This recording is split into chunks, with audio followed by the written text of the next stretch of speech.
ഇത്രത്തോളം ദൈവത്തിന് സ്തോത്രം, ഇതുവരെ കരുതി രക്ഷകന് സ്തോത്രം.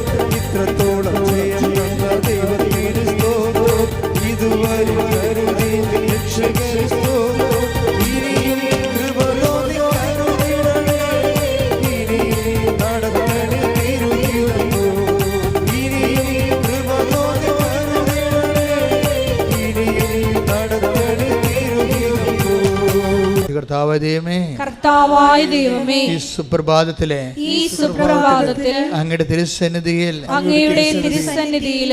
അങ്ങയുടെ പരിശുദ്ധ അമ്മയുടെ പ്രത്യക്ഷീകരണം സംഭവിച്ച സ്വർഗീയ സ്ഥലമായ അൾത്താരവാതിൽക്കലെ അങ്ങയുടെ വചനം കേൾക്കാൻ കണ്ണീരിന്റെ കാലത്ത് എന്നെയും എന്റെ കുടുംബത്തെയും ക്ഷണിച്ചതിന് യോഗ്യത നൽകിയതിന് സ്തോത്രം ചെയ്യുന്നു. എന്റെ കർത്താവേ, അങ്ങയുടെ തിരുസന്നിധിയിൽ ആയിരിക്കുവാനുള്ള എന്റെ യോഗ്യത ഉറപ്പിക്കുന്ന വിധത്തിലുള്ള ദൈവസ്നേഹത്താൽ എന്നെ അഭിഷേകം ചെയ്യണം, എന്നെ ബലപ്പെടുത്തണമേ. ശ്രുതികടെ ഹല്ലേലൂയ, ഹല്ലേലൂയ, ഹല്ലേലൂയ, ഹല്ലേലൂയ, ഹല്ലേലൂയ. മഹത്വം, മഹത്വം, ആരാധന, ആരാധന. ദൈവപിതാവേ നന്ദി, ദൈവപിതാവേ ആരാധന.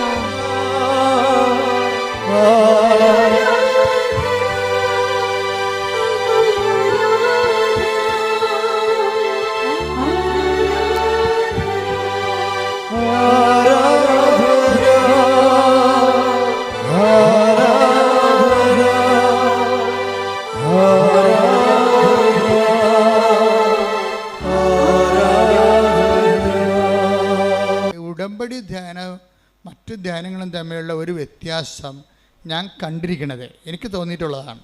നിങ്ങൾക്ക് എങ്ങനെ തോന്നിയെന്ന് എനിക്കറിയത്തില്ല. എനിക്ക് തോന്നിയിരിക്കുന്നത് ഇതൊരു നമ്മൾക്ക് വളരെ ചിന്തിച്ച് ആലോചിച്ച് സുവിശേഷം ആപ്ലിക്കേറ്റ് ചെയ്യാൻ പറ്റുന്ന രീതിയിലുള്ള ഒത്തിരി സൂത്രവാക്യങ്ങളായിട്ട് ബൈബിളിലെ ഓരോ വചനവും ഓരോ സൂത്രവാക്യങ്ങളായിട്ട് ഫോർമാറ്റ് ചെയ്ത്, നമുക്കറിയാവില്ല 2 സൂത്രവാക്യങ്ങൾ കൊണ്ടാണല്ലോ നമ്മൾ സൊല്യൂഷൻസ് ഉണ്ടാക്കുന്നത് കെമിസ്ട്രിയിൽ. അതുപോലെ ബൈബിളിലെ ഓരോ വചനങ്ങളും വചനം എന്നതിനേക്കാൾ ഒരു വചനം ഒരു ഫോർമുല ആയിട്ട് മാറും, അല്ലെങ്കിൽ ഒരു ഇക്വേഷനായിട്ട് മാറും, സമവാക്യമായിട്ട് മാറും.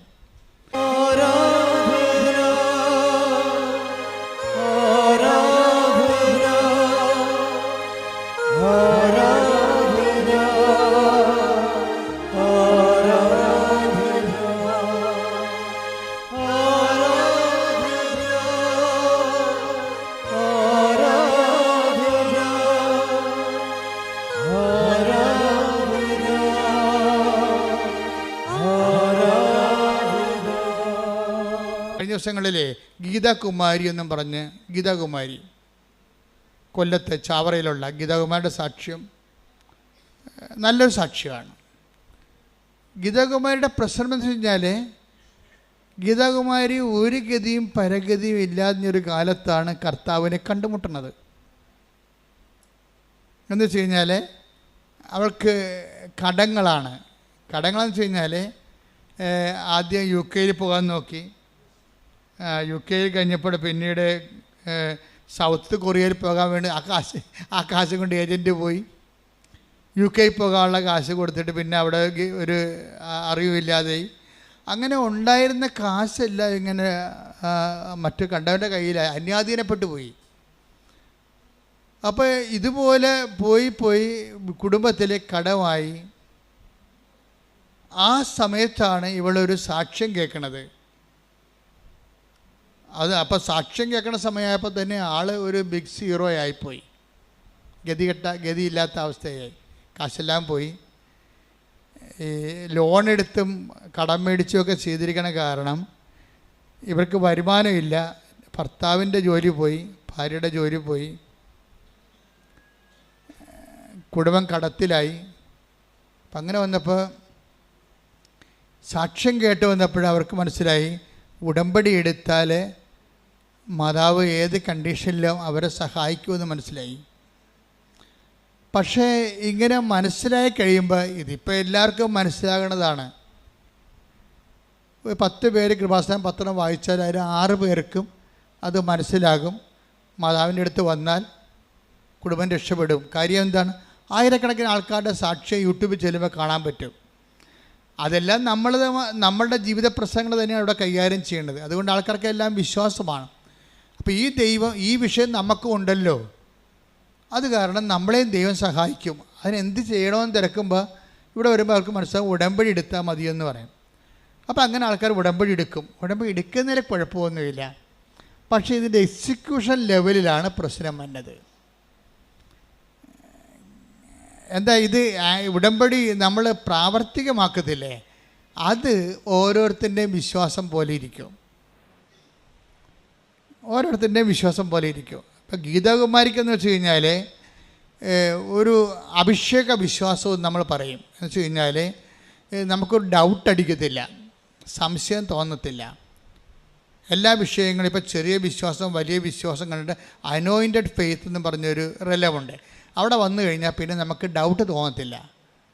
ഇപ്പം ചില ആൾക്കാരോട് പറയത്തില്ലേ, നീ വിഷമിക്കണ്ടടി, അടുത്ത പ്രാവശ്യം വരുമ്പോൾ നീ ഭർത്താവിനെ കൂട്ടിക്കൊണ്ട് വരും.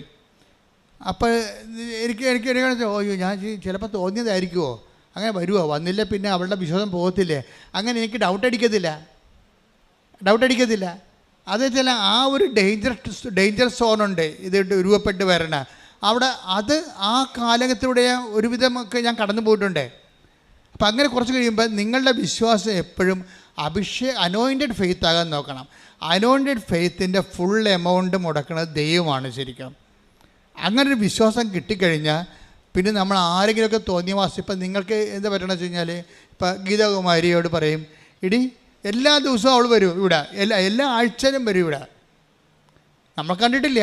ഞാനിവരെ കാണുന്നത് കൽക്കട്ടയെ വെച്ചാണ് കാണുന്നത്. കൽക്കട്ടയെ വെച്ച് കാണാൻ കാര്യം ഇവൾ ഭർത്താവും കൂടി കൽക്കട്ടയിലുണ്ട്, എനിക്കറിയത്തില്ല. അപ്പോൾ ഞാനടപ്പം കൽക്കട്ടയിലുണ്ട് കഴിഞ്ഞ സെപ്റ്റംബർ മാസം ആദ്യവാരം. അപ്പോൾ അവൾക്ക് ഭയങ്കര 2 പേര് US-ൻ്റെ വിസയുടെ ബയോമെട്രിക്സിന് വന്നിരിക്കുകയാണ് അവിടെ കൽക്കട്ടയിൽ. എങ്ങനെ പോന്നിരിക്കണമെന്ന് അറിയാമോ ഈ കക്ഷികൾ? പോന്നിരിക്കണ വീട് വിറ്റൊരാളിന്.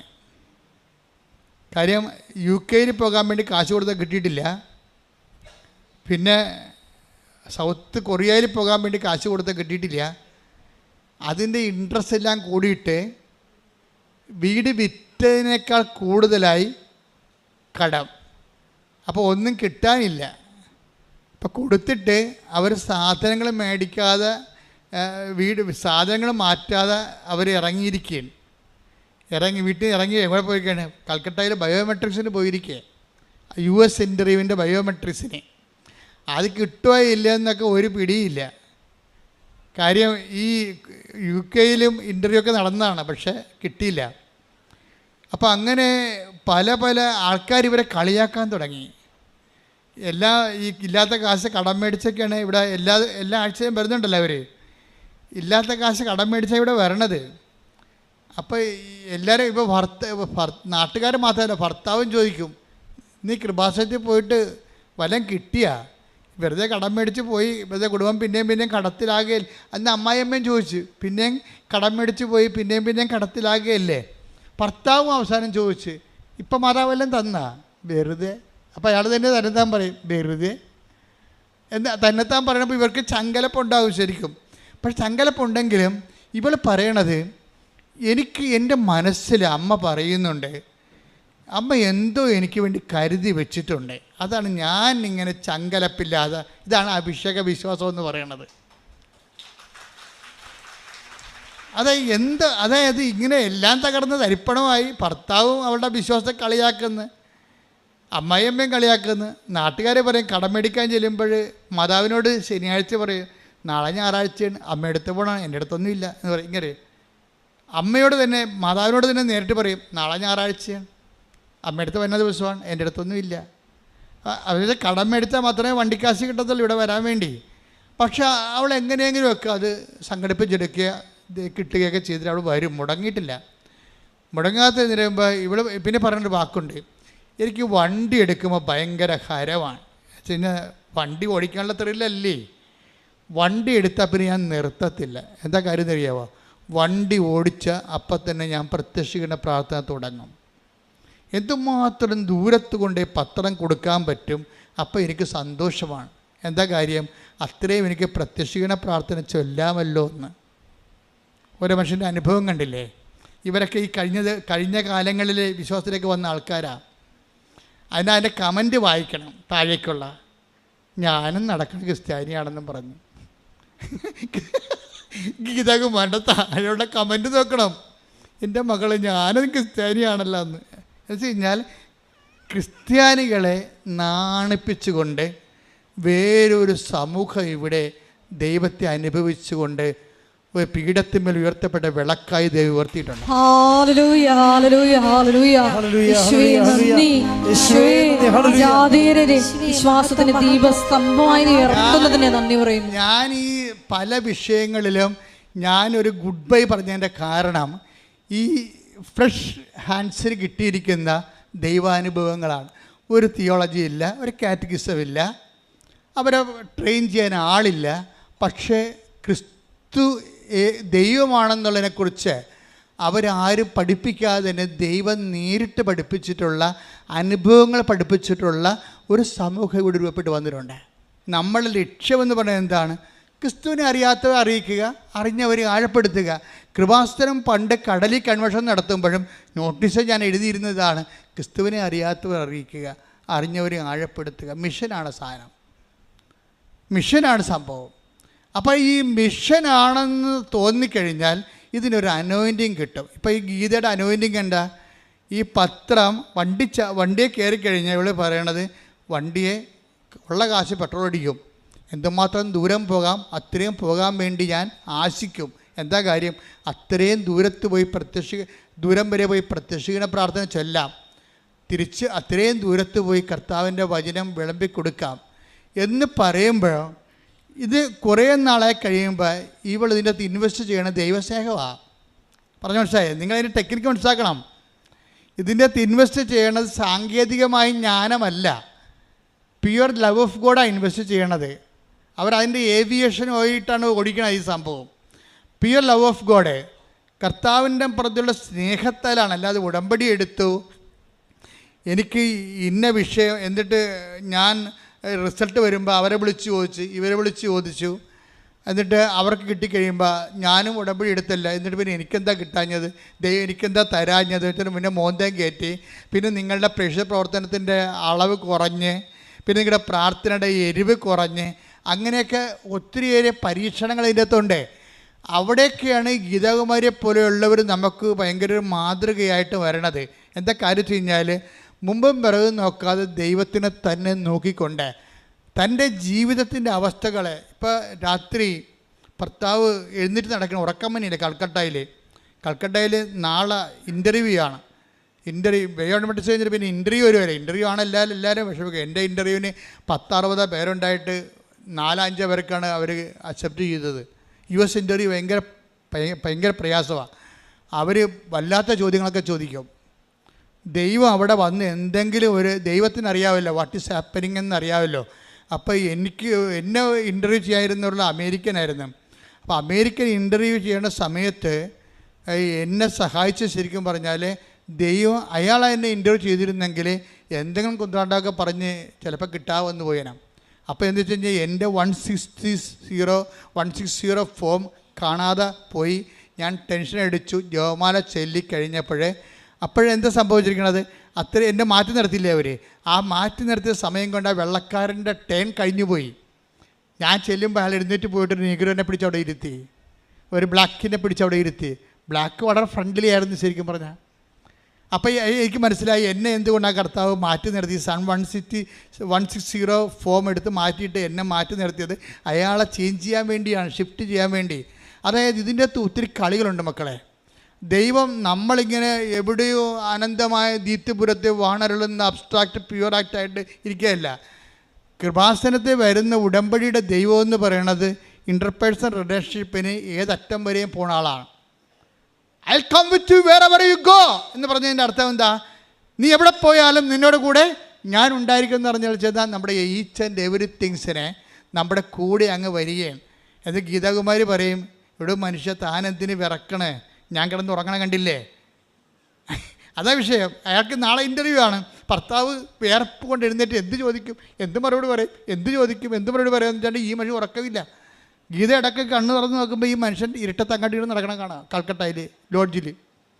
അപ്പം ഇവിടെ മനുഷ്യൻ താൻ കിടന്ന് ഉറങ്ങ്, ഞാൻ കിടന്ന് ഉറങ്ങണം കണ്ടില്ലേ, ഒന്നും ചോദിക്കില്ല, അമ്മ നമുക്കിത് തരും. ഇതാണ് അഭിഷേക വിശ്വാസം എന്ന് പറയണത്.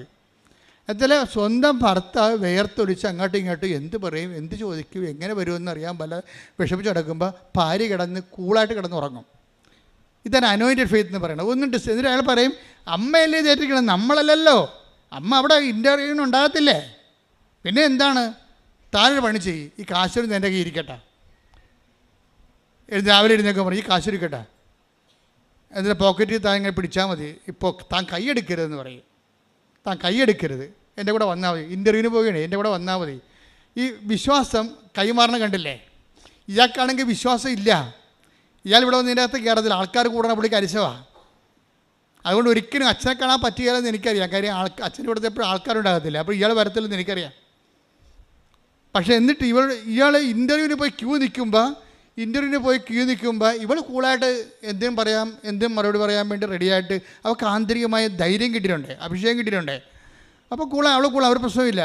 നോക്കുമ്പോഴുണ്ട് ഭർത്താവ് നോക്കിയപ്പോൾ ഉണ്ട് ഭർത്താവ് നെഞ്ചത്ത് കൈയും വെച്ചുകൊണ്ട് പുറകെ നിൽക്കുകയാണ് കൂളായിട്ട്. അപ്പോൾ ഉടനെ മാതാവേ ആ പാവത്തിന് നിപ്പ് കണ്ട, വെളുപ്പിനെ ഞാൻ പറഞ്ഞതാണ് നെഞ്ചത്തിന് കൈയെടുക്കരുതെന്ന്. അയാളെ കൈയെടുത്തിട്ടില്ല കേട്ടാ.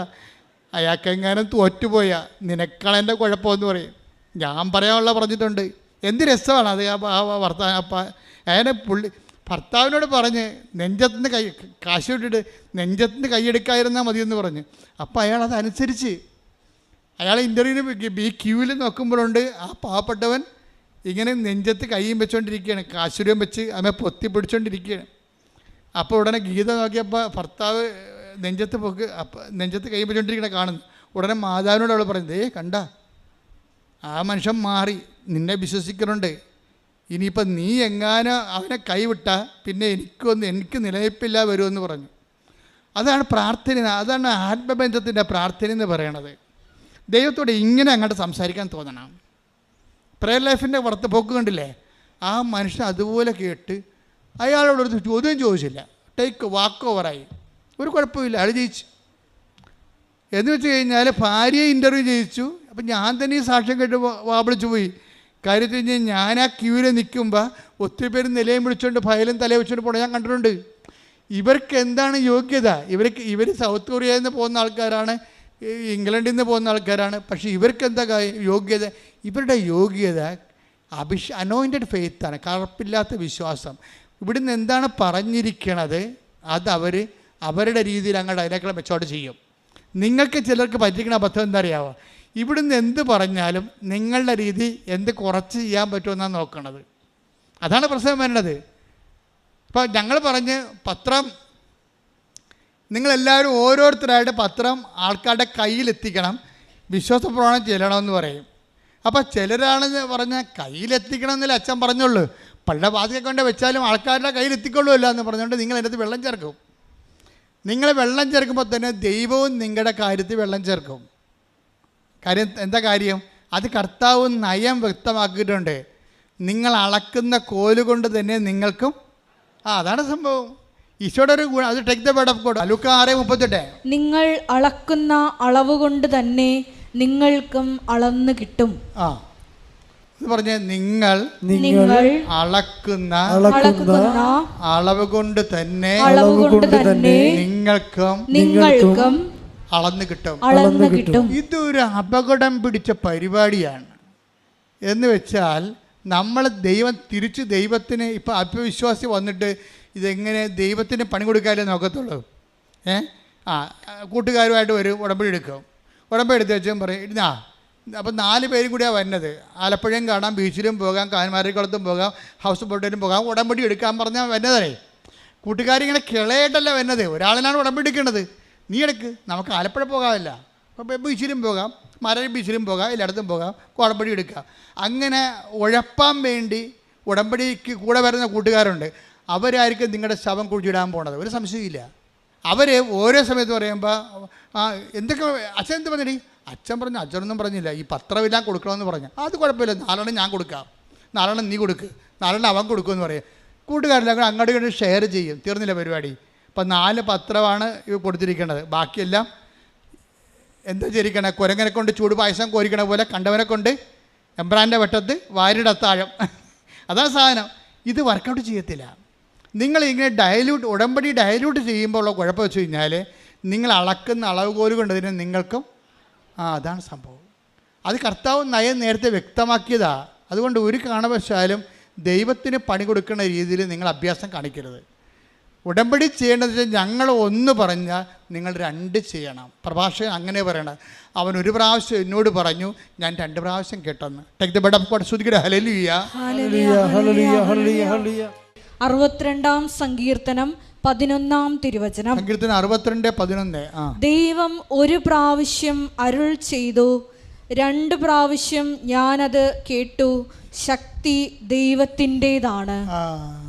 മനസ്സിലായില്ലേ? ഇത് നിസ്സാര വചനമല്ലേ ഇത്? എന്താണ് പറഞ്ഞത്? ഒന്ന് വായിച്ചേ. ദൈവം 1 പ്രാവശ്യം അരുൾ ചെയ്തു. ദൈവം 1 പ്രാവശ്യം അരുൾ ചെയ്തു. ദൈവം 1 പ്രാവശ്യം അരുൾ ചെയ്തു, 2 പ്രാവശ്യം ഞാനത് കേട്ടു, ശക്തി ദൈവത്തിൻ്റെതാണ്. ശക്തി ദൈവത്തിൻ്റെതാണ്. അപ്പൊ ബലം, ശക്തി നമുക്ക് തരണത്, നമുക്ക് ദൈവം ശക്തി തരുമ്പോൾ നമ്മളെന്താ, നമ്മൾ ബലം പ്രാപിക്കും. അപ്പം ദൈവത്തിൻ്റെതാണ് ശക്തി. ദൈവമാണ് അന്തിമ തീരുമാനം എടുക്കുന്നത്. നമ്മൾ എംപവർ ചെയ്യണോ വേണ്ടയോ, എത്രത്തോളം എംപവർ ചെയ്യണം എന്നുള്ള ആരാ തീരുമാനിക്കണത്? ദൈവമാണ്. അപ്പോൾ എങ്ങനെ അതിൻ്റെ മെക്കാനിസം എന്താ? അവൻ 1 പ്രാവശ്യം എന്നോട് പറഞ്ഞു, ഞാനെന്ത് ചെയ്തു? ഞാൻ കേട്ടില്ലല്ലോ എന്നല്ല പറഞ്ഞത്. എന്താണ് പറഞ്ഞത്? ഞാൻ കേട്ടില്ലല്ലോ, ഒന്നുകൂടി പറയാമെന്നല്ല ചോദിച്ചത്. അവൻ 1 പ്രാവശ്യം എന്നോട് പറഞ്ഞു, ഞാൻ 2 പ്രാവശ്യം പറഞ്ഞതുപോലെയാണ് എടുത്തതെന്ന്. മനസ്സിലായില്ലേ? എൻ്റെ അർത്ഥം എന്താണ്?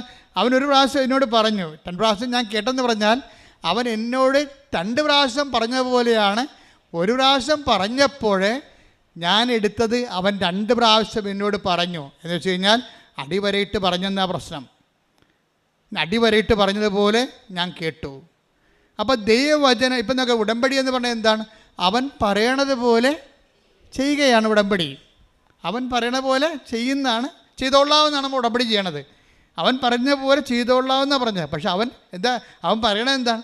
അവൻ 1 പ്രാവശ്യം പറയുമ്പോൾ നമ്മളെന്ത് ചെയ്യണം? ഇത് ബൈബിളിൻ്റെ ഒരു രീതിയാണ്. എന്നുവെച്ചാൽ ഇതിനോട് ഉപോത്ബലമായിട്ടൊരു വചനം പറയാൻ അറിയാവോ? നിങ്ങളോട് 1 മൈൽ പോകാൻ പറഞ്ഞവൻ്റെ കൂടെ നിങ്ങൾ 2 മൈൽ പോകണം. മത്തായി 5:41. 1 മൈൽ ദൂരം പോകാൻ നിന്നെ നിർബന്ധിക്കുന്നവനോട് കൂടെ 2 മൈൽ ദൂരം പോകുക. ഇത് ഓൺലൈൻ വ്യാഖ്യാനമാണ്. കണ്ടില്ലേ? വചനം കൊണ്ട് വ്യാഖ്യാനിക്കുന്നത് എന്ന് വെച്ച് കഴിഞ്ഞാൽ ഇതിൻ്റെ രീതി എന്ന് പറയുന്നത്, ഇപ്പം 1 മൈൽ ദൂരം പോകാം. ഇപ്പം നിങ്ങളോട് എന്താ പറഞ്ഞത്? നിങ്ങളെ രോഗികൾക്ക് ആശുപത്രിയിൽ നിങ്ങൾക്ക് ഈ പത്രപ്രേക്ഷിത്വം തുടങ്ങി എങ്ങനെയാണെന്ന് അറിയാവോ? ഞാനും വിജയകുമാരും കൂടി 2013 ഇതുപോലെ 90 കൊന്തയും ചൊല്ലി മാതാവിൻ്റെ മുമ്പിൽ നിൽക്കുകയാണ്, വെള്ളംകണ്ണി. അപ്പോൾ ഇതുപോലെ പോരാൻ നേരത്താണ് അമ്മ സബ്മിറ്റ് പറയണത്. അപ്പോൾ അമ്മ പറഞ്ഞ് ഹോസ്പിറ്റൽ മിഷൻ എന്ന് പറഞ്ഞ്, ഹോസ്പിറ്റൽ മിഷൻ. ഉടനെ ഞാൻ വിജയകുമാറിനോട് വണ്ടി കയറി, ഞങ്ങൾക്ക് അവിടെ വെള്ളംകണ്ണിയിൽ ട്രെയിൻ അവിടം വരെ ആ പള്ളിയുടെ അടുത്ത് വരെ വരുന്നുണ്ടല്ലോ. അപ്പോൾ ഇവിടുന്ന് ഓട്ടോറിക്ഷക്കാണ് പോണത് അങ്ങോട്ട്. ഓട്ടോറിക്ഷയിൽ കയറാൻ നേരത്ത് ഞാൻ പറഞ്ഞ്, അവസാനം അമ്മ പറഞ്ഞ മനസ്സിലായാ? കേട്ടാ? എന്താ? എന്നോടൊന്നും പറഞ്ഞില്ല എന്ന് പറഞ്ഞ്. അമ്മ പറഞ്ഞു ഹോസ്പിറ്റൽ മിഷൻ തുടങ്ങാൻ പറഞ്ഞെന്ന് പറഞ്ഞ്. അപ്പോൾ വിജയകുമാർ എന്നോട് ഓട്ടോറിക്ഷയായിരുന്നെന്ന് ചോദിച്ച്, നമ്മൾ മിഷൻ ഹോസ്പിറ്റൽ തുടങ്ങും അല്ലേ? ഞാൻ പറഞ്ഞു നമുക്ക് ആ പണിയില്ലല്ലോ. മറ്റേ ഈ ഹോസ്പിറ്റലൊക്കെ ഓരോ ആശുപത്രി ഇല്ലേ, ലോകത്ത് ഈ പ്രൈവറ്റ് ആശുപത്രി ഉണ്ടല്ലോ, അതുപോലെ എന്തോ തുടങ്ങാൻ പോകണമെന്നാണ് വിജയകുമാറിന് തോന്നിയത്. ഞാൻ പറഞ്ഞു അങ്ങനെയല്ല, ഹോസ്പിറ്റൽ മിഷൻ, ഹോസ്പിറ്റലിൽ പോയിട്ട് കിടപ്പ് രോഗികളുടെ കൂടെ ഇരുന്നിട്ട് ദൈവത്തിൻ്റെ സൗഖ്യത്തെക്കുറിച്ച് അവരോട് സുവിശേഷം പ്രസംഗിക്കാം. ദൈവം നൽകുന്ന സൗഖ്യത്തെക്കുറിച്ച് നമ്മുടെ പത്രം വായിച്ചവരെ കേൾപ്പിക്കും. അപ്പോൾ ഞാനിവിടെ നാട്ടിൽ വന്നപ്പോൾ ഞങ്ങൾ രണ്ടുപേരും കൂടി എല്ലാവരും ഉണ്ട്, ഇപ്പോൾ ജോമോള എല്ലാവരും ഉണ്ടായിരുന്നു ഇവിടെ. ഞങ്ങൾ വിളിച്ചത് പറഞ്ഞത് നമ്മൾ ഹോസ്പിറ്റൽ മിഷൻ തുടങ്ങാൻ പോകുന്നു. അമ്മ ഈ പ്രാവശ്യം പറഞ്ഞത് അതാണ്, നമ്മൾ ഒരുമിച്ച് കൂടിയിട്ട് ഇഷ്ടമുള്ളവർ വരാൻ പറഞ്ഞു. അപ്പോൾ 10-40 പേര് വന്ന് 10-40 പേര് 2013 40 പേര് വന്നിട്ടും പറഞ്ഞ് എങ്ങനെ ചെയ്യണം അച്ഛാന്ന് ചോദിച്ചു. അപ്പോൾ പറഞ്ഞു നിങ്ങൾക്കിത് അങ്ങോട്ട് നിങ്ങൾ അതിൻ്റെ അകത്ത് പാവപ്പെട്ടവരുണ്ടെങ്കിൽ നിങ്ങൾക്ക് അങ്ങോട്ടുള്ള വണ്ടിക്കാശ് തരും, തിരിച്ചു വരാനുള്ള വണ്ടിക്കാശ് തരും, നിങ്ങളുടെ കയ്യിൽ നിന്ന് കാശ് ചിലവാകത്തില്ല, കൃപാസനത്തിനും തരും കാശ്, പിന്നെ പത്രം ഫ്രീ ആയിട്ട് തരും. എന്നിട്ട് നിങ്ങൾക്ക് ഈ പത്രം കൊണ്ടുപോയിട്ട് ആശുപത്രി കിടപ്പ് രൂപകൾ കൊടുക്കണം. അവർക്ക് സമയമുണ്ട് ഒത്തിരി, ഒന്നിനും സമയമില്ലാഞ്ഞ ആൾക്കാരല്ല, പ്രാർത്ഥിക്കാൻ പോലും സമയമില്ലാഞ്ഞ ആൾക്കാരാണ് അവരൊക്കെ. ഇപ്പോൾ ആവശ്യത്തിന് സമയമുണ്ട്. ആത്മാക്കളെ വേട്ടയാടി പിടിക്കുക എന്ന് പറയാം അതിന്. എന്താ വെച്ച് കഴിഞ്ഞാൽ പണ്ട് ഒന്ന് പള്ളിയിൽ പോകണമെന്ന് പറയുമ്പോൾ അയ്യോ എനിക്ക് അവിടെ പോകണം ഇവിടെ പോകണം, മനസ്സമ്മതമുണ്ട്, അളിയൻ്റെ മനസ്സമ്മതമുണ്ട്, എന്തിങ്ങനെ കുറേ കാര്യങ്ങൾ പറഞ്ഞ് ദൈവത്തിന് കൊടുക്കേണ്ട സമയം ലോകത്തിന് കൊടുത്ത് ജീവിച്ചിട്ട് ഇപ്പം ആവശ്യത്തിന് സമയമുണ്ട്. ഓപ്പറേഷനൊക്കെ നടത്തി അവിടെ ലാവിഷായിട്ട് മരുന്നും കഴിച്ച് ഭക്ഷണം കഴിച്ച് കിടക്കുകയാണ്. അപ്പോൾ മര്യാദക്കൊണ്ട് ഇവരുടെ കാര്യം പറയണമെന്ന് പറയും. എനിക്കത്ര സഹതാപമുള്ള ആളല്ലേ കാര്യം നിങ്ങൾക്കറിയാവില്ല. ഇവിടെ ഒരു മിനിറ്റ് കുർബാനക്ക് അച്ഛൻ ഏവങ്കേലിയോൻ എടുത്തതിന് ശേഷമേ ചില ആൾക്കാർ പള്ളി വരത്തുള്ളൂ. ഒരു സമയമില്ല. അത് അച്ഛൻ്റെ പ്രസംഗം തീർന്നു കഴിഞ്ഞിട്ട് പള്ളിയിൽ പോകാം, പള്ളി എത്തിയാൽ മതിയല്ല, പിന്നെ ഒരു 10-20 മിനിറ്റ് അവിടെ ഇരുന്നാൽ മതിയല്ല എന്ന് വിചാരിച്ചുകൊണ്ട് ഒന്നിനും സമയമില്ലാത്ത ആൾക്കാർക്കൊക്കെ ദൈവം 5-6 മാസമൊക്കെ ആശുപത്രി കിടക്കാൻ വേണ്ടി സമയം കൊടുത്തിരിക്കുകയാണ്.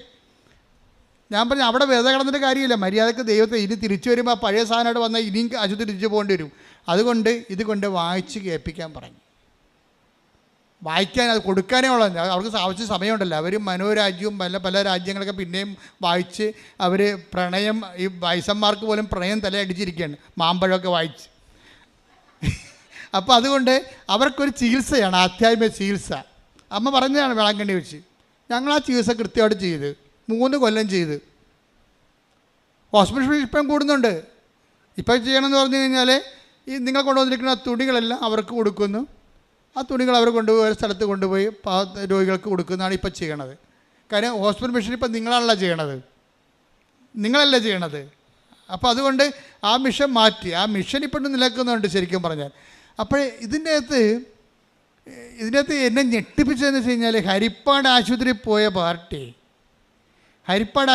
പാർട്ടി പത്രം കൊടുക്കുമ്പോൾ ഒരു വല്യപ്പൻ പറഞ്ഞ് എൻ്റെ എൻ്റെ കണ്ണട പോയിരിക്കുകയാണ്, അത് കണ്ണ് കാണാൻ പാടില്ല, വായിക്കാൻ പറ്റത്തില്ലെന്ന് പറഞ്ഞ്. ഉടനെ ഈ കൊണ്ടുപോയ ആൾ അവിടെ ഇരുന്ന് ആ കട്ടിലേ ഇരുന്ന് കൊണ്ട് ആ പത്രത്തിൻ്റെ 8 പേജും ഈ വല്യപ്പനെ വായിച്ച് കേൾപ്പിച്ച് 2.5 മണിക്കൂർ. നോക്കിയേ, ഉടമ്പടിക്ക് മുമ്പുണ്ടായിരുന്നൊരു കൃപാസനത്തിൻ്റെ ഒരു പരിച്ഛേദമാണേ 2.5 മണിക്കൂർ. ഇത് ആരാണെന്നറിയാവോ? ഇവർ മാർക്സിസ്റ്റ് പാർട്ടിയുടെ പഞ്ചായത്ത് മെമ്പറാണ്, നോൺ ക്രിസ്ത്യനാണ്. ഇവർ ചെയ്തിരിക്കുന്ന പരിപാടിയാണിത്. അവരിപ്പോഴും ഉണ്ട് കൃപാസനത്തിൽ പരിശുദ്ധയായിട്ട്. എന്ന് വെച്ച് കഴിഞ്ഞാൽ ഒരു വ്യക്തി അവരോട് ഞാൻ 1 പ്രാവശ്യം പറഞ്ഞു, 2 പ്രാവശ്യം ഞാൻ കേട്ടു. അതാണ് സാധനം. നമ്മൾ പത്രം കൊടുക്കാനേ പറഞ്ഞുള്ളൂ. അവിടെ ഇരുന്നുകൊണ്ട് 2.5 മണിക്കൂർ വായിച്ച് കേൾപ്പിച്ച് കൊടുക്കാൻ ഞാൻ പറഞ്ഞിട്ടില്ല. അതാണ് വിഷയം. നിങ്ങൾ പലരും ചെയ്യണത് ഈ പറഞ്ഞതിൻ്റെ അകത്ത് നിന്ന് എന്ത് കുറക്കാൻ പറ്റുമെന്നതൊക്കെയാണ്. നമ്മളിപ്പോൾ എന്തെങ്കിലും ഇപ്പോൾ ആട് കച്ചവടം, ആന കച്ചവടമൊക്കെ പറയുമ്പോൾ ഒരു എമൗണ്ട് പറയത്തില്ലേ. അപ്പോൾ അവിടെ നമ്മൾ ചോദിക്കും വല്ലതും കുറക്കാൻ പറ്റുമെന്ന് ചോദിക്കത്തില്ലേ. അതൊരു കച്ചവടം പോലെയാണ് സംഭവം. ആനക്ക് 1 ലക്ഷം രൂപ. അപ്പോൾ ചോദിക്കും വല്ലതും കുറക്കാൻ പറ്റുമോ? ഇപ്പോൾ ഉത്സവത്തിനൊന്നും ആനയെ എഴുന്നള്ളിപ്പിക്കണില്ലല്ലോ, അപ്പോൾ വല്ല തടി വലിക്കാനും അത് കേടാണ്, അതിന് JCB ഉണ്ട്, വല്ലതും കുറക്കാൻ പറ്റുമോ എന്ന് ചോദിക്കും. അങ്ങനെ നിങ്ങളും ദൈവത്തോട് ഒരു പ്രേക്ഷിത പ്രവർത്തനം തരുമ്പോൾ വല്ലതും കുറക്കാൻ പറ്റുമോ എന്ന് ചോദിക്കത്തില്ലേ. ദൈവം ആത്മാർത്ഥമായിട്ട് കുറക്കും. എന്താ അറിയാം, നിങ്ങൾക്ക് തരാനുള്ള അനുഗ്രഹം കുറക്കും. അതാണ് പ്രശ്നം. നിങ്ങൾ വെറുതെ വന്ന് പണിമേടിക്കണേ. അതുകൊണ്ട് ഈ വിഷയത്തിൽ കുറച്ച് സത്യസന്ധമായിരിക്കണം. അതായത് നിന്നോട് ശണ്ട കൂടിയെന്ന് വിചാരിച്ചോ, നിൻ്റെ ഉടുപ്പ് കരസ്ഥമാക്കാൻ പോകാൻ പറഞ്ഞത് സ്നേഹത്തിൽ പോകാൻ പറഞ്ഞാണ്. ഇനി വേറെ ശണ്ടപ്പാർട്ടിയുണ്ട്. ശണ്ടപ്പാർട്ടി എന്ന് വെച്ച് കഴിഞ്ഞാൽ ഗുണ്ടായിസം കാണിച്ചുകൊണ്ട് നിൻ്റെ ഇടയ്ക്ക് കത്തി കാണിച്ച് ചെയ്യണമെന്ന് പറയും. അവനെയും ഇതിനകത്ത് കർത്താവ് പറയുക, അങ്ങനെയുള്ള ആൾക്കാർ സമൂഹത്തിൽ ഉണ്ടാവും, ഗുണ്ടായിസം കാണിച്ചുകൊണ്ട് നിന്നോട് ചെയ്യാൻ പറയുന്നവരുണ്ടാവും. അപ്പോൾ അവനോടും പറയണം, ശണ്ട കൂടി നിന്നോട് ഉടുപ്പ് കരസ്ഥമാക്കാൻ ഉദ്ദേശിക്കുന്നവനെ മേലങ്കി കൂടി കൊടുക്കണം പറയും. നിന്നോട് ചോദിക്കുന്നവർക്കെല്ലാം കൊടുക്കാൻ പറയും.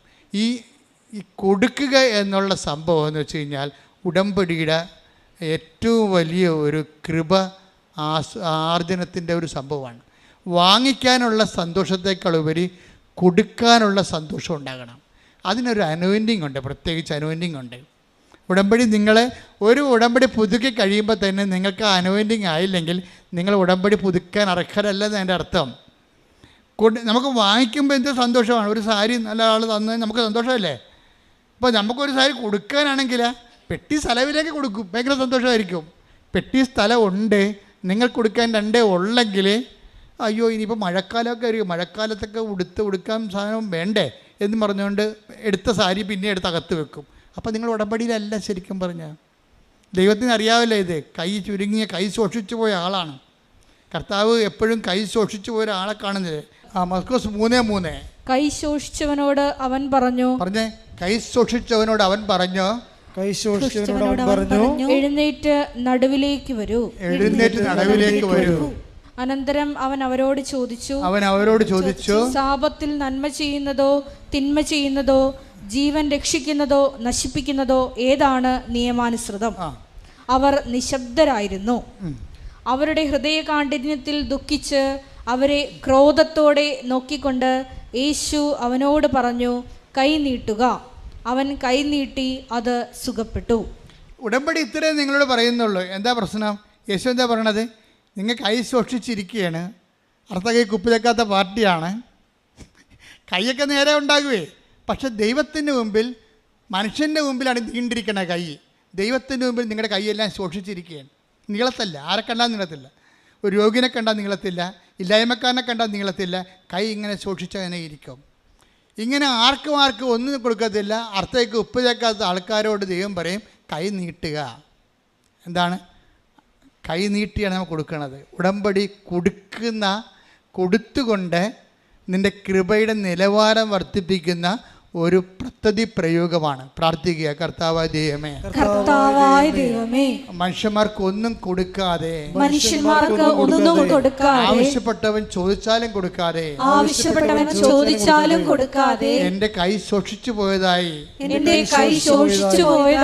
നീ കണ്ടെത്തിയെങ്കില് ഉടമ്പടിയിലൂടെ എന്റെ സൂക്ഷിച്ച കയ്യെ, കൊടുക്കാത്ത കയ്യെ നീ സുഖപ്പെടുത്തിക്കൊണ്ട് നിന്റെ ദാനത്തിന്റെ, നിന്റെ ഔദാര്യത്തിന്റെ ആളായ്മയായി എന്നെ ഉയർത്തണമേ, എന്നെ വളർത്തണമേ. ഇങ്ങനെ കർത്താവിൻ്റെ നാമത്തിൽ ദാനധർമ്മങ്ങൾ ചെയ്ത, ഉപവിപ്രവർത്തനങ്ങൾ ചെയ്ത, സ്നേഹത്തിൻ്റെ നിലവാരം വർദ്ധിപ്പിച്ച നീ വല്ലാണ്ടങ്ങ് ദൈവപൈതലായി, ദൈവമകളായി, ദൈവമകനായി മാറുന്ന അനുസരിച്ച് കൊണ്ട് കർത്താവിൻ്റെ അവകാശവും ഓഹരിക്കും പാത്രീഭവിക്കുന്ന വലിയ ബലപ്പെടുത്തലാണ് ഉടമ്പടി നടക്കുന്നത്. അതായത് ഉടമ്പടിയിൽ എന്താ ചെയ്യണമെന്ന് വെച്ച് കഴിഞ്ഞാൽ നിന്നെ ബലപ്പെടുത്തും, ദൈവം ബലപ്പെടുത്തും. ഇപ്പം ഗീതാകുമാരി എന്താ ചെയ്തത്? ഭർത്താവ് തളർന്നിട്ടും മനുഷ്യനെ കിടന്നുറങ്ങി, നാളെ മാതാവ് അവിടെ ഉണ്ടാവും ഇൻ്റർവ്യൂവിനെ എന്ന് പറഞ്ഞുകൊണ്ട് ബലപ്പെടുത്തുകയാണ്. ആരെ? അതാണ് ബലമെന്ന് പറയണത്. അങ്ങർക്ക് ഉറങ്ങാൻ പറ്റണില്ല. കാര്യം എന്താ? അങ്ങർക്ക് ബലമില്ല, വൈഫിൻ്റെ ബലമുണ്ട്. എന്താ അയാൾ ചോദിക്കണേ, അതെന്താ ഉറങ്ങാത്തതെന്ന് ചോദിക്കുക. അയാൾ പറയും, എടീ നമ്മൾ വീട് വിറ്റിട്ടല്ലേ പോകുന്നത്, അപ്പോൾ ഇനി നമ്മൾ തിരിച്ച് നാട്ടിൽ ചെല്ലുമ്പോൾ ബയോമെട്രിക്സ് അല്ലേ ഇനി ഇൻ്റർവ്യൂ 19-ാം തീയതി അല്ലേ, അപ്പോൾ ഇനി 10 ദിവസം നമ്മൾ എവിടെ പോയി താമസിക്കും? അപ്പോൾ ഇവൾ പറയും, നമ്മൾ പോണില്ലല്ല, പിന്നെ എന്തിനാണ് താമസിക്കണത്? ഇത്തിരി കാശ് കയ്യിലുണ്ട്, ചെറിയ ഹോട്ടൽ വാങ്ങിച്ചിട്ട് എവിടെയെങ്കിലും ഒരു മുറി എടുത്തിട്ട് നമ്മൾ അവിടെ താമസിക്കും, വീട്ടിൽ പോകണില്ല, വീടില്ലല്ലോ നമുക്ക്, വീടില്ലല്ലോ എന്നൊക്കെ സിമ്പിളായിട്ട് പറയുകയാണേ. കാരണം വീട്ടിൽ പോകാൻ വീടില്ല, വീട് വിറ്റുപോയില്ലേ. അയാളാണെങ്കിൽ നിങ്ങളെടുത്ത് ഇറങ്ങണമെന്ന് പറയുമ്പോൾ ഇവൾ പറയും, ചേട്ടാ ഞങ്ങൾ വരും, ഞങ്ങളൊരു ഇൻ്റർവ്യൂവിന് പോവുകയാണ്, വന്നിട്ട് ഉടനെ ഇറങ്ങിക്കൊള്ളാം. അപ്പോൾ അത്രയും തിടുക്കത്തിലാണ് അയാൾ നിൽക്കണത്, വീട് എടുത്ത ആൾ നിൽക്കണത്. അപ്പോൾ ഈ മനുഷ്യൻ ചോദിക്കും, ഇടി നമ്മൾ വീട്ടിൽ തിരിച്ചു ചെല്ലുമ്പോഴേ നമുക്ക് വീടില്ലല്ല, നീ പണ്ടത്തെ ഓർമ്മയിലാണ് ഇരിക്കണത്. അല്ല എനിക്കറിയാം, എനിക്ക് ഓർമ്മയുണ്ട്, നമുക്ക് വീടില്ല, നമ്മളിപ്പോൾ ഹോട്ടലിൽ താമസിക്കും. പിന്നെ ഇൻ്റർവ്യൂ ഇപ്പോൾ ഇതില്ലേ, ഇത് മാതാവ് ഇത്രയും നാൾ നമ്മൾ മാതാവിൻ്റെ കൂടെ നടന്നതല്ലേ, അപ്പം മാതാവ് ഇതോടുകൂടി നമ്മളെ രക്ഷിക്കുകയാണെന്ന് പറയും. ബലപ്പെടുത്തണം. എന്തൊരു ബലമാണ് ഈ സ്ത്രീക്ക്, എന്ന് വെച്ച് കഴിഞ്ഞാൽ ഭർത്താവിനെ, സാധാരണ ഭർത്താക്കന്മാരാണ് ഭാര്യമാരെ ബലപ്പെടുത്തണം അല്ലേ? ഇതങ്ങനെ തിരിച്ച് ബലപ്പെടുത്തുകയാണ്. തിരിച്ച് ബലപ്പെടുത്തിയിട്ട് ഇവള് പറയുവേ, ഞങ്ങൾക്ക് ജോലിയിലല്ല, ഞങ്ങൾ ഒട്ടല്ലേ ഒരു മുറിയെടുത്ത് അവിടെ താമസിച്ച്, എന്നിട്ട് ഞങ്ങൾക്ക് വഴിയൊന്നും അറിയാൻ പറ്റില്ല, കൽക്കട്ടയല്ലേ, എന്നെ വഴി അറിയാനാണ്. അതുകൊണ്ട് ഞങ്ങൾ ചുമ്മാ ഇറങ്ങി നടക്കും, ഒരു തിട്ടമൊക്കെ വെച്ച് ഇറങ്ങി നടക്കും. ഇറങ്ങി നടന്നിട്ട് കുറച്ചൊക്കെ നടന്നേച്ചും നടക്കണ്ടച്ചും ഒരു തിട്ടത്തിന് ഓട്ടോറിക്ഷയ്ക്ക് പോകാൻ കാശില്ല, അതുകൊണ്ട് നടക്കുകയാണ് പതിവ്. 10 ദിവസം തികച്ചെടുക്കണ്ടേ, അതുകൊണ്ട് അവിടെ താമസിക്കുകയാണ്. അതായത് ഇത്രയും ഈ 0- നിൽക്കുന്ന ആൾ ജീവിതത്തെ എന്ത് ധൈര്യമായിട്ട്, ഇതാണ് ബലമെന്ന് പറയണത്. എന്നിട്ട് ഞങ്ങൾ നടന്ന് കുറച്ച് ക്ഷീണിക്കുമ്പോൾ തിരിച്ചു നടക്കുമ്പോൾ ഞാൻ തിരിച്ച് വന്നേച്ചും എനിക്ക് ജോലി ഉണ്ടല്ലോ. അപ്പോൾ നമ്മളോർക്കും ഇവർക്ക് ജോലി എന്ത് ജോലിയാണ്, കൽക്കട്ട എന്ത് ജോലിയല്ല, അല്ല എനിക്ക് പ്രാർത്ഥിക്കണമല്ലോ എന്നും. അത് നമ്മളെ സാക്ഷി കേൾക്കുമ്പോൾ രസമാണ് എനിക്ക്. അപ്പം ഞങ്ങൾ തിരിച്ചു വരുമ്പോൾ എനിക്ക് ജോലി ഉണ്ടല്ലോ, അയാൾക്ക് ജോലിയില്ല, എനിക്ക് ജോലിയുണ്ട്, എന്താ? അപ്പോൾ അവർക്ക് ഇവർക്ക് എന്ത് ജോലിയാണെന്ന് നമുക്ക് ചിന്തിച്ച് നോക്കുമ്പോൾ അടുത്ത് പറയും എനിക്ക് പ്രാർത്ഥിക്കണമല്ലോ എന്ന്. ഞാൻ 4 മണിക്കൂർ ഒരു ദിവസം പ്രാർത്ഥിക്കും. കാര്യം അതായത് ഞാൻ 4 മണിക്കൂർ ഒരു ദിവസം പ്രാർത്ഥിക്കും. അപ്പോൾ 4 ദിവസം 4 മണിക്കൂർ ഒരു ജോലിയായിട്ട് എടുത്തിരിക്കണം പ്രാർത്ഥന. എന്താ കാര്യം? ദൈവത്തിരുസേനെ വ്യാപരിക്കുകയാണ് വിശ്വസിക്കുന്നത്. അപ്പോൾ ഒരു വ്യക്തിയെ ഉടമ്പടി അവൻ്റെ 0- തണുത്ത ഒരു ജീവിത കാലഘട്ടങ്ങളിൽ എങ്ങനെയാണ് ബലം പിടിച്ച് നിർത്തണമെന്ന് നോക്കുക.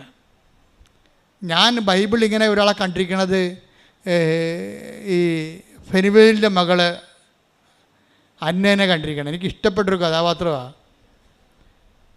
അതായത് വിശുദ്ധ പുതിയ നിയമേതരമായിട്ടുള്ള ഒരു ആധ്യാത്മിക ഫോളോ ചെയ്യുന്ന, പഴയ നിയമത്തിൻ്റെ സ്പിരിച്വാലിറ്റി ഫോളോ ചെയ്യുന്ന ആളാണ് ഈ ഫെനുവേലിൻ്റെ മകൾ അന്ന. ബയോഡേറ്റ അവളുടേത് മാത്രമേ ബൈബിൾ പറയുന്നുള്ളൂ. പല ആൾക്കാരുടെയും ബയോഡേറ്റ മൊത്തം പറയണില്ല. അന്ന എന്ന് പ്രവാചിയെക്കുറിച്ച് പറയുമ്പോൾ അവളുടെ റെസ്യൂം പറയുന്നുണ്ട്. എന്താണ്? അവൾ ഫനുവേലിൻ്റെ അസേർ ഗോത്രത്തിലുള്ളതാണ്, ഫനുവേലിൻ്റെ മകളാണ്, അവളുടെ പേര് അന്നയാണെന്ന് പറയും. ഇത്രയും സുന്ദരമായ രീതിയിൽ ബയോഡേറ്റ പറയുന്ന ഒരു സ്ത്രീ, ഒരു കഥാപാത്രം ബൈബിളിലില്ല. അവൾ അസേർ അവളെ കാണിക്കുമ്പോൾ തന്നെ ലൂക്കായുടെ ക്യാമറ ഇങ്ങനെ ഇവളിലേക്ക് വരുമ്പോൾ ഉടനെ കമൻട്രി പറയും, ഇവൾ അന്ന, ഇവളുടെ ഇരുട്ടത്തിരിക്കുകയാണ്. 84 വർഷം. ഫനുവേലിന്റെ പുത്രിയും ആശേർ വംശജയുമായ അന്ന എന്നൊരു പ്രവാചികയും അവിടെ ഉണ്ടായിരുന്നു. ഇവൾ കന്യകാപ്രായം മുതൽ 7 വർഷം ഭർത്താവിനോടൊത്ത് ജീവിച്ചു. 84 വയസ്സായ ഈ വിധവ ദേവാലയം വിട്ടുപോകാതെ രാപ്പകൽ ദൈവത്തെ സ്തുതിച്ചുകൊണ്ട് ഉപവാസത്തിലും പ്രാർത്ഥനയിലും കഴിയുകയായിരുന്നു. അതായത് ഓൾഡ് ടെസ്റ്റമെന്റ് സ്പിരിച്വാലിറ്റി എന്തുമാത്രം പവർഫുൾ ആയിരുന്നു എന്ന് അറിയണമെങ്കിൽ അതിൻ്റെ അകത്ത് യേശുവിൻ്റെ ഒരു സാന്നിധ്യം, നമുക്കറിയാമല്ലോ, വചനം ആര് ജീവിച്ചാലും, അത് പഴയ നിയമമായാലും പുതിയ നിയമം ജീവിച്ചാലും യേശുവിൻ്റെ സ്പിരിച്വാലിറ്റി തന്നെ ജീവിക്കണത്. പിന്നെ അഡീഷൻ ഉള്ളതെന്ന് പറയണത് മുഴുവനും കർത്താവിൻ്റെ പുതിയ നിയമ കാലഘട്ടത്തിലേക്കുള്ള ഒരു അഭിഷേക ജനത്തിൻ്റെ ഒരു ദൈവരാജ്യത്തിൻ്റെ ഒരു പൗരൻ്റെ ആധ്യാത്മികതയിലേക്ക് ഇതിനെ കൺവേർട്ട് ചെയ്തിരിക്കുന്ന കുറച്ച് അപ്ഡേഷൻസ് ഈശോ വരുത്തിയിട്ടുണ്ട്. അതിൻ്റെ കൂടെ തന്നെയാണ് കുർബാനയുള്ളത്. അങ്ങനെയാണ് ഇത് പൂർണ്ണമാകുന്നത്. സാന്നിധ്യം, ദൈവത്തിൻ്റെ തനി സാന്നിധ്യം നിത്യതയ്ക്ക് ആഹാരമായി ഈശോ തന്നെ നൽകുന്ന ആ വെളിപാടുകളുടെ പൂർണ്ണതയിലേക്കാണ് ഈ കുർബാനയൊക്കെ വരണത് ശരിക്കും. പക്ഷേ എങ്കിലും ആദ്യകാലം ജീവിച്ച സ്പിരിച്വാലിറ്റി അത്ര മോശമല്ലായിരുന്നു. എന്താ കാര്യം? ഇവളുടെ ലൈഫ് നോക്കിയേ, ലൂക്ക 2:36 വായിക്കണം. ഇവൾ പറയണത്, ഇവളുടെ പ്രശ്നം അന്ന, അവൾക്ക് എത്ര വയസ്സുണ്ട്? 84 വയസ്സുണ്ട് അല്ലേ? 84 വയസ്സ്. 84 വയസ്സുള്ള ആളുടെ ജീവിതം എന്താ പറയണത്? ഇവൾ താരുണ്യം മുതൽ 12 വയസ്സിലല്ലേ?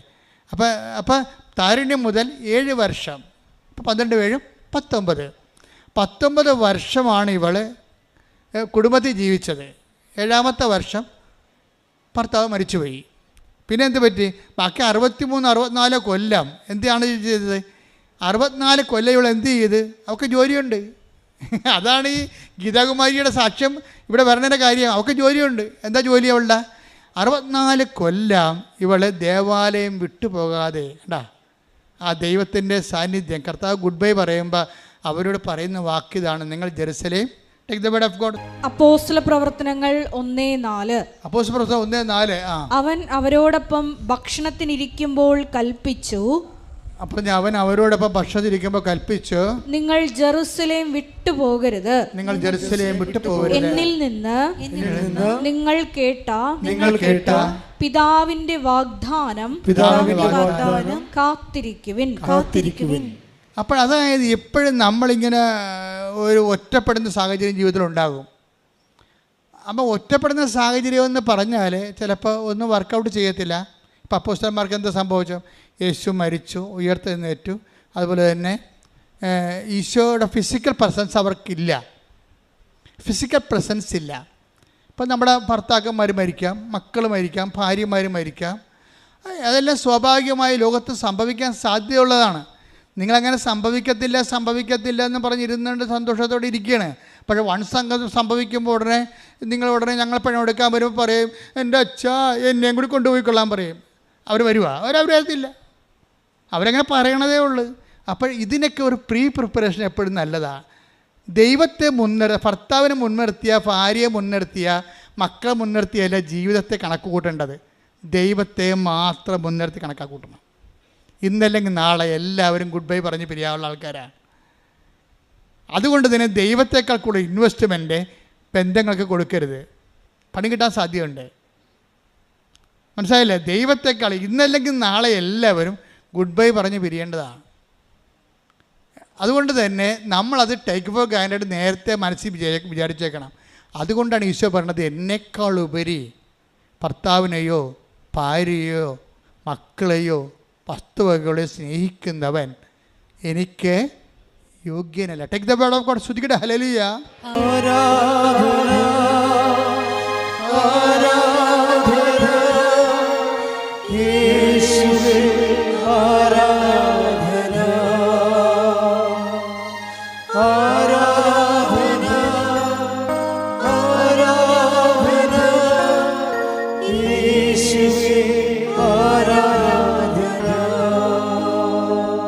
മത്തായി 14:26.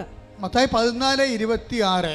സ്വന്തം പിതാവിനെയും മാതാവിനെയും ഭാര്യയെയും മക്കളെയും സഹോദരന്മാരെയും സഹോദരിമാരെയും എന്നല്ല സ്വജീവനെ തന്നെയും വെറുക്കാതെ എന്റെ അടുത്ത് വരുന്ന ആർക്കും എന്റെ ശിഷ്യനായിരിക്കുവാൻ സാധിക്കുകയില്ല. യോഗ്യമല്ലെന്നാണ്. അതായത് ഇതിൻ്റെ അകത്ത് നമുക്കൊന്ന് അൾട്ടിമറ്റോ എന്ന് പറഞ്ഞാൽ ഇത്തിരി കാർക്കശ്യമാണ് സംഭവം. ക്രിസ്തു ഇതിനേക്കാളെല്ലാം വലുതാണെന്നുള്ളതിൻ്റെ അത് നമ്മൾ തന്നെ അത് ദൈവത്തിന് മനസ്സിലാകണം. നമ്മൾ അങ്ങനെ ഒരു നിലവാരത്തിൽ എത്തിയിട്ടുണ്ട്, ഒരു ഡിറ്റാച്ച്മെൻറ്റിൽ എത്തിയിട്ടുണ്ടെന്ന്. ഇപ്പോൾ ഇവളുടെ പ്രശ്നം അത് തന്നെയാണല്ലോ. അതായത് ഇവൾ ആര് പറഞ്ഞാലും കേൾക്കത്തില്ല. എന്താ കാര്യം? അതിനേക്കാളെല്ലാം വലുതാണ് എൻ്റെ ദൈവം.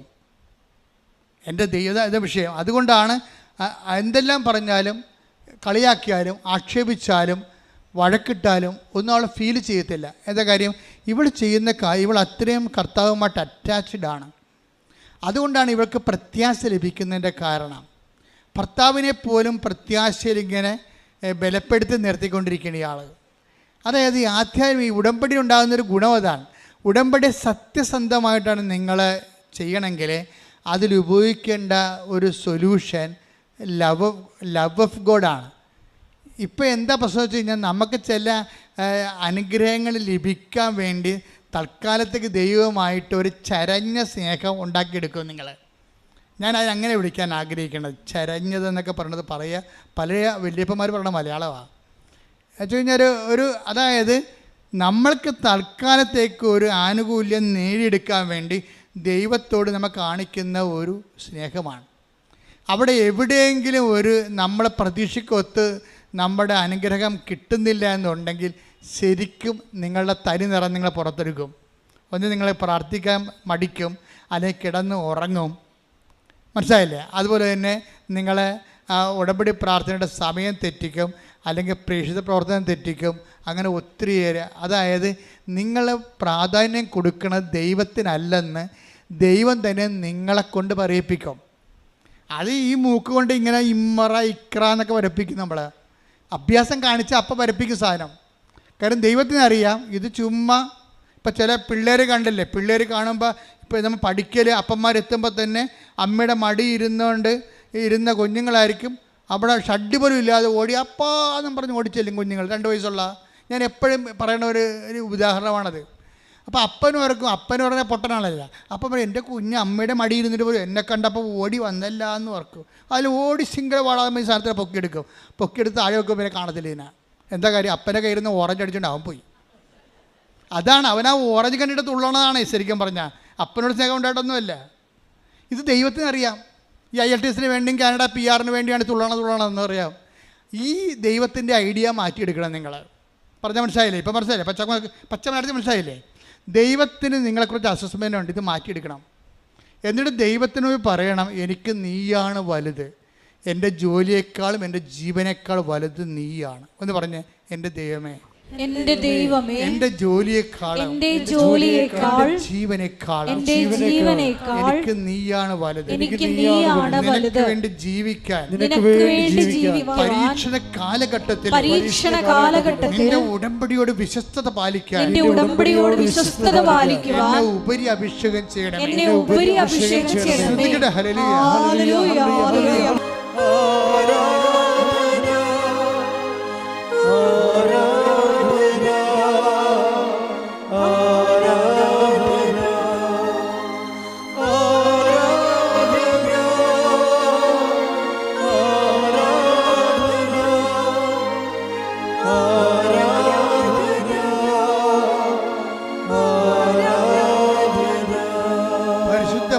ദിവ്യകാരുണ്യത്തിന്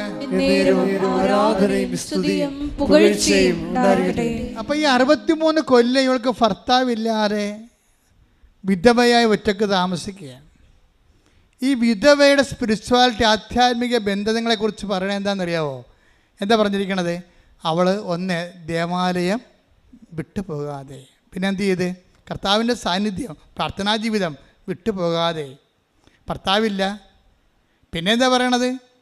2:36-37 എന്താ പറയണത്? ലുക്ക ദേവാലയം വിട്ടുപോകാതെ, പിന്നെ എന്താ പറയണത്? വായിച്ചോളൂ. രാപകൽ ദൈവത്തെ സ്തുതിച്ചുകൊണ്ട് ഉപവാസത്തിലും പ്രാർത്ഥനയിലും കഴിയുകയായിരുന്നു. എത്ര കാര്യങ്ങളായിരിക്കേ. ദേവാലയം വിട്ടുപോകാതെ, പിന്നെ എന്ത് ചെയ്ത്? രാപകൽ, പിന്നെ എന്ത് ഏറ്റു പറഞ്ഞ ദൈവത്തെ സ്തുതിച്ചുകൊണ്ട്. അപ്പൊ എന്തിനാണ് ദൈവത്തെ സ്തുതിച്ചത് ഇവള്? അതാണ് വിഷയം. എന്തിനാണ് ഇവൾ സ്തുതിച്ചത്? ഭർത്താവിനെ നേരത്തെ വിളിച്ചതിനാണ് സ്തുതിച്ചത്. അതാ മക്കളാരെയും കൊടുക്കാഞ്ഞുകൊണ്ടാണ് സ്തുതിച്ചത്. ഇവർക്ക് എന്താ ദൈവം കൊടുത്തത്? മക്കളെ കൊടുത്തില്ല. ഇപ്പം ചില ആൾക്കാർ മക്കളെ കൊടുത്തില്ലെന്നും പറഞ്ഞുകൊണ്ട്, ഓ ഞാൻ എന്നാത്തിനാണ് പള്ളിയിൽ പോകാത്തത്, പള്ളിയിൽ പോണത്, എനിക്ക് ദൈവം മക്കളെ തന്നില്ല, എനിക്ക് ദൈവം ചെറുക്കനെ തന്നില്ല, എനിക്ക് ദൈവം പെണ്ണിനെ തന്നില്ല എന്ന് പറഞ്ഞുകൊണ്ട് എത്രയോ പേരാണ്. എന്നിട്ട് ദൈവത്തോടെ എന്തിനാണ് ഈ മത്സരം കാണിക്കണത്? എന്താ? ഒരു കാര്യമൊന്നുമില്ല. കാര്യം നിനക്ക് എന്തെങ്കിലും ഇല്ല എങ്കിൽ അത് ദൈവത്തിൻ്റെ പ്രസൻസിൻ്റെ സ്ഥലമാണത്. ഇപ്പം നമുക്ക് എപ്പോഴും ചിന്തിക്കണം നിങ്ങൾ, അത് നിനക്ക് എന്തെങ്കിലും ഇല്ല എങ്കിൽ നിനക്ക് ഇല്ല എന്നല്ല എൻ്റെ അർത്ഥം, ദൈവത്തിൻ്റെ ഉണ്ട് എന്ന് പറയുന്ന സ്ഥലമാണത്. ഇപ്പം ഞാൻ എപ്പോഴും എൻ്റെ കൂട്ടുകാരൻ അച്ഛൻ്റെ ജൂബിലിയാണ് ഡിസംബർ 27-ാം തീയതി. അദ്ദേഹം ഇവിടെ ജൂബിലിക്ക് കുർബാന ചെല്ലുന്നുണ്ട്. കഴിഞ്ഞ പോലെ ഞാൻ പറഞ്ഞതാണ്. അപ്പോൾ അദ്ദേഹം ഈ അടുത്തത് പള്ളിയിൽ താമസിക്കുന്നുണ്ട്, ഫാദർ ജോസഫ് കിഴങ്ങാടൻ. അപ്പോൾ ഞങ്ങൾ ഒരുമിച്ചാണ് അവിടെ, കോട്ടയം രൂപതക്കാരനാണ്, ഞങ്ങൾ ഒരുമിച്ചാണ് അവിടെ താമസിച്ചിരുന്നത്, മേജർ സെമിനാരിൽ.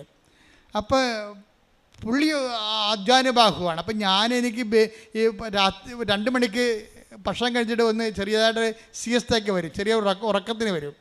ഉറക്കത്തിന് വരുമ്പോൾ ഞാൻ നേരത്തെ ഇങ്ങോട്ട് പോരും. അപ്പോൾ ഇഴങ്ങാണ് 1/2 മണിക്കൂർ കഴിഞ്ഞേ വരത്തുള്ളൂ. വരുമ്പോൾ എടാ ഓപ്പേ കിടന്നല്ലേ. അപ്പോൾ നോക്കുമ്പോൾ അപ്പോൾ എനിക്ക് ഒരു കീറിയ ബനിയനൊക്കെ ഇടി നെഞ്ചും കൊട്ടത് പുറത്ത് കാണാം, ബനിയനും കാണാൻ പറ്റും, നെഞ്ചും കാണാൻ പറ്റും. അപ്പോൾ പറഞ്ഞു എടാ ഓപ്പേ ആരോഗ്യമില്ലാത്തതിന് യൗവനമില്ലടാന്ന് പറയും. പുള്ളി പറയുന്ന ഡയലോഗാണ്, എനിക്ക് ഭയങ്കര ഇഷ്ടമാണ് പുള്ളിയെ.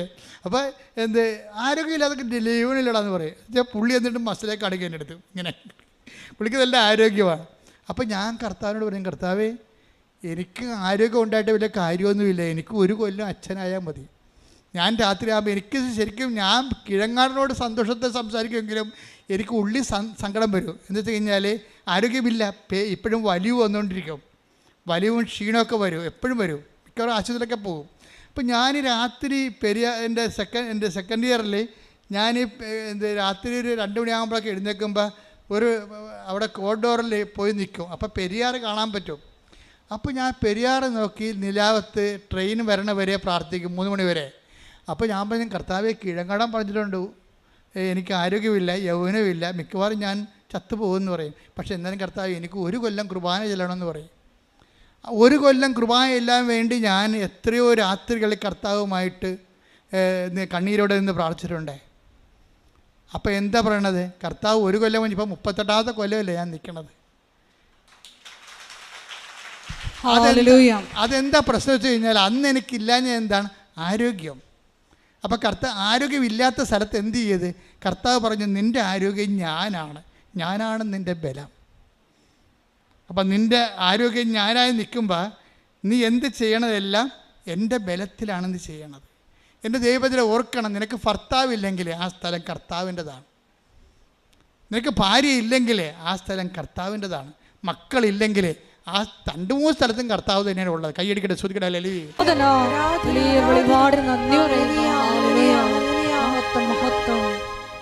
പരിശുദ്ധ പരമദിവ്യകാരുണ്യത്തിന്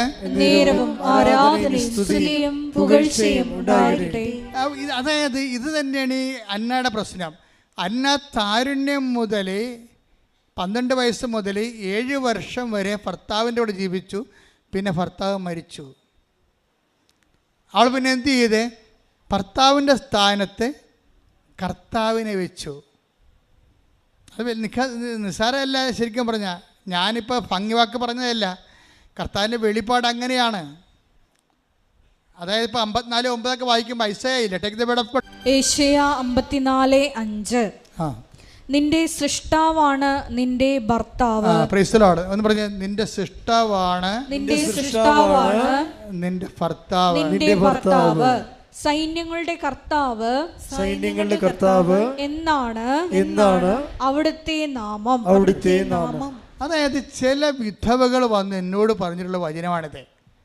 എന്താണ്, ഞാൻ വീണ്ടും ചെറുപ്പക്കാരികളായ വിധവകളോട് ചില സമയത്ത് ഞാൻ മക്കളെ ഇനി കല്യാണം കഴിക്കുന്നതിൽ കുഴപ്പമില്ലല്ലോ എന്ന് പറയുമ്പോൾ ഉടനെ ചിലർ എന്നോട് പറയും, അച്ഛാ ഐസയ 54:5. അപ്പോൾ ഞാൻ നോക്കുമ്പോൾ എന്താ പറയണത്, എൻ്റെ കർത്താവാണ് എൻ്റെ ഭർത്താവ്, ദൈവമായ കർത്താവ് എന്നാണ് അവൻ്റെ പേരെന്ന് വെച്ച് കഴിഞ്ഞാൽ ആ സ്ഥാനത്ത്, ഭർത്താവ് നഷ്ടപ്പെട്ട സ്ഥാനത്ത് കർത്താവ് അവർക്ക് ആന്തരിക അഭിഷേകം നൽകും. എന്നാൽ ഇന്നർ അനോയിൻറ്റിങ് എന്ന് പറയും. അവർക്ക് they are living as if there is a healthy husband abide with them. അവർക്ക് ജീവനുള്ള ഭർത്താവ് അവരുടെ കൂടെ ജീവിക്കുന്നതിനേക്കാൾ കൂടുതൽ അവർക്ക് ആന്തരികമായ തൃപ്തിയോടുകൂടിയാണ്, അവർക്കൊന്നും ആവശ്യമില്ലാത്തൊരവസ്ഥയിലാണ് അവർക്ക് അനുഭവിച്ചിരിക്കണത്. ഇപ്പം കന്യകത്വം, ബ്രഹ്മചര്യം എന്നൊക്കെ പറഞ്ഞാൽ എന്താണ്? നിങ്ങളവർക്ക് അതൊരു മെക്കാനിക്കൽ പരിപാടിയൊന്നുമല്ലത്, അതൊരു അനോയിൻറ്റിങ് ആണത്. ഇപ്പം ഞങ്ങൾ സന്യസ്തരായ കന്യകമാരും കന്യാസ്ത്രീമാരും ഞങ്ങളെ ബ്രഹ്മചര്യ അച്ഛന്മാരും ഉണ്ട്. എന്താ ഇത് സംഭവം? അതായത് ഈ മേഖലയെ ഒരു അഭിഷേകം തരും കർത്താവ്. ഈ അഭിഷേകം തന്നു കഴിഞ്ഞാൽ പിന്നെ ശരീരത്തിൻ്റെ ആന്തരിക അഭിവാഞ്ചകളുടെ മേലെ കർത്താവിൻ്റെ അഭിഷേകം വിജയം പ്രാപിക്കും. ആവശ്യമില്ലാത്ത ചിന്തകളോ അതുപോലെ ചിന്തകൾക്ക് അതീതമായി ദൈവത്തിൻ്റെ പ്രത്യേകമായ ഒരു പൊതിച്ചിലെ ഈ വിഷയത്തിലുണ്ടാവും. ഇത് കാത്തലിക് ചർച്ചിൻ്റെ ഒരു ഏറ്റവും വലിയ സ്പിരിച്വാലിറ്റിയുടെ സംഭവമാണിത്. ഇത് മെക്കാനിക്കലല്ല, ഇത് നമ്മൾ ട്രെയിൻഡ് അല്ല, ഒന്നുമല്ല. ഇതൊരു ഹാബിറ്റായിട്ട് നമ്മൾ ട്രെയിൻ ചെയ്ത് എടുക്കണമല്ല. അത് നമ്മൾ ദൈവതിരുസന്നിധിയിൽ ജോലി ചെയ്യുമ്പോൾ സ്വാഭാവികമായിട്ടും ആ ജോലിക്ക് പറ്റിയ ഒരു ജീവിത രീതിയും മാനസികാവസ്ഥകളും ശാരീരികമായിട്ടുള്ള ഒരു ആന്തരികമായ അഭിഷേകവും ശക്തിയും ദൈവം തരും. ഇത് ഈ വിഷയത്തിന് മാത്രമല്ല, ക്രിസ്ത്യാനിറ്റിയുടെ മുഴുവൻ വിഷയവും അഭിഷേകത്തിൽ നിലനിൽക്കുന്നതാണ്. മുഴുവൻ കാര്യങ്ങൾ എന്ത് നിനക്ക് ആബ്സെൻസ് ഉണ്ടോ അവിടെ എല്ലാം അനോയിൻറ്റിങ് ഉണ്ട്. എവിടെയില്ല, അതായത് അനോയിൻറ്റിങ് ഉണ്ടെന്ന് വെച്ചാൽ അനോയിൻറ്റിങ്ങിൻ്റെ സാധ്യതയുണ്ട്. എല്ലാത്തിൻ്റെ ആബ്സെൻസിന് അവിടെയെല്ലാം ദൈവത്തിൻ്റെ സ്പേസാണ് അതെല്ലാം. ഇപ്പം നിൻ്റെ കുഞ്ഞ് മരിച്ചു പോയെന്ന് വിചാരിച്ചോ? ഇപ്പം എന്തുകൊണ്ടാണ് ഞാൻ ചോദിക്കട്ടെ, ഗീതാകുമാരിക്ക് എന്തുകൊണ്ടാണ് ഈ ടെൻഷൻ ഇല്ലാത്തത്? എന്തുകൊണ്ടാണ് രാജൻ എന്ന് പറയുന്ന അവളുടെ ഭർത്താവിന് ടെൻഷനുള്ളത്? അനോയിൻറ്റിങ്ങിൻ്റെ പ്രശ്നമാണ്. ഇത്രയും തകർന്ന് വീടും വിറ്റ് പോയിരിക്കുകയാണ്. നാട്ടിൽ ചെന്നാൽ കയറി കിടക്കാൻ വീടില്ല. പക്ഷെ അപ്പോഴും അതിൻ്റെ അഗ്നി ഇവളെ അനുഭവിക്കണില്ല, അയാൾ അനുഭവിക്കുന്നുണ്ട്. നീ എന്തോർത്തിൻ്റെ അടി ഇങ്ങനെ കിടന്നിട്ട് തുള്ളണത്? നിനക്കത്തിൽ കൂടി പോകുന്നുണ്ട് അയാളെ പറയണത്. നിനക്ക് തലയ്ക്ക് വെളിവില്ലേ? നിനക്കത്തിൽ കൂടി പോകുന്നുണ്ട്. നമുക്ക് വീടില്ലെന്ന് നിനക്ക് അറിയാവാ? ചെന്ന് കയറി കിടക്കാൻ ഇടവില്ല, കട്ടിലില്ലെന്നറിയാം, കണ്ടവൻ്റെ കയ്യിലായപ്പോൾ അറിയാവോ എന്നൊക്കെ. അപ്പം നിൽക്കേ, മാതാവ് നമുക്കൊരു കാര്യം ചെയ്താൽ തീരുമാനിച്ചിട്ടുണ്ട്. അതാ പറയണത്, നിൽക്ക്. ഇങ്ങനെ ഇത്രയും കിടന്ന് വെട്ടയാളുമ്പോൾ അവർ പറഞ്ഞത് നിൽക്ക്, മാതാവ് നമുക്കൊരു കാര്യം ചെയ്യാൻ തീരുമാനിച്ചിട്ടുണ്ട്. അതാണ് ആന്തരിക ബോധ്യമെന്ന് പറയണത്. ഇത് വല്ലാത്തൊരു സംഭവമാണ്. വീടില്ല, നാട്ടിൽ തിരിച്ചു ചെല്ലുമ്പോൾ കിടക്കാനുള്ള കട്ടിൽ കണ്ടവൻ്റെ കൈ ഇരിക്കുക, അന്യാധീനപ്പെട്ടു പോയി. എന്നിട്ടും വിട്ടുകൊടുക്കാത്ത, തോൽക്കാത്ത ദൈവത്തിൻ്റെ ശക്തിയുടെ സ്വരൂപമായിട്ട് ഈ അനോയിൻ ചെയ്ത ലേഡി അങ്ങ് നിൽക്കുകയാണ്. ഉടമ്പടി എന്ന് പറയണത്, ഇതിൻ്റെ റേഞ്ച് എന്ന് പറയണത്, നമ്മൾ ഇത് ആരെല്ലാം പ്രവർത്തിച്ചിരിക്കണത്? ഗീതാകുമാരി എന്ന് പറയുന്ന ഒരു ഫ്രഷ് ഹാൻഡ്സിലാണ് ഇത് പ്രവർത്തിച്ചിരിക്കണത്. അപ്പം നമുക്ക് ഈ ഫ്രഷ് ഹാൻഡ്സൊക്കെ ഇത്രയും പെട്ടെന്ന് ദൈവത്തിൻ്റെ കൃപയും നിറയെന്ന് പറയുമ്പോൾ ഇതിൻ്റെ സത്യസന്ധത എന്തുമാത്രം ഡീപ്പാണ്. എന്നുവെച്ചാൽ കൂടെ ഉള്ളവനെ നിലയ്ക്കാൻ കർത്താവ് എന്താ പറഞ്ഞത്? അഗ്നിയിലൂടെ നടക്കത്തില്ലെന്ന് പറഞ്ഞില്ലല്ലോ.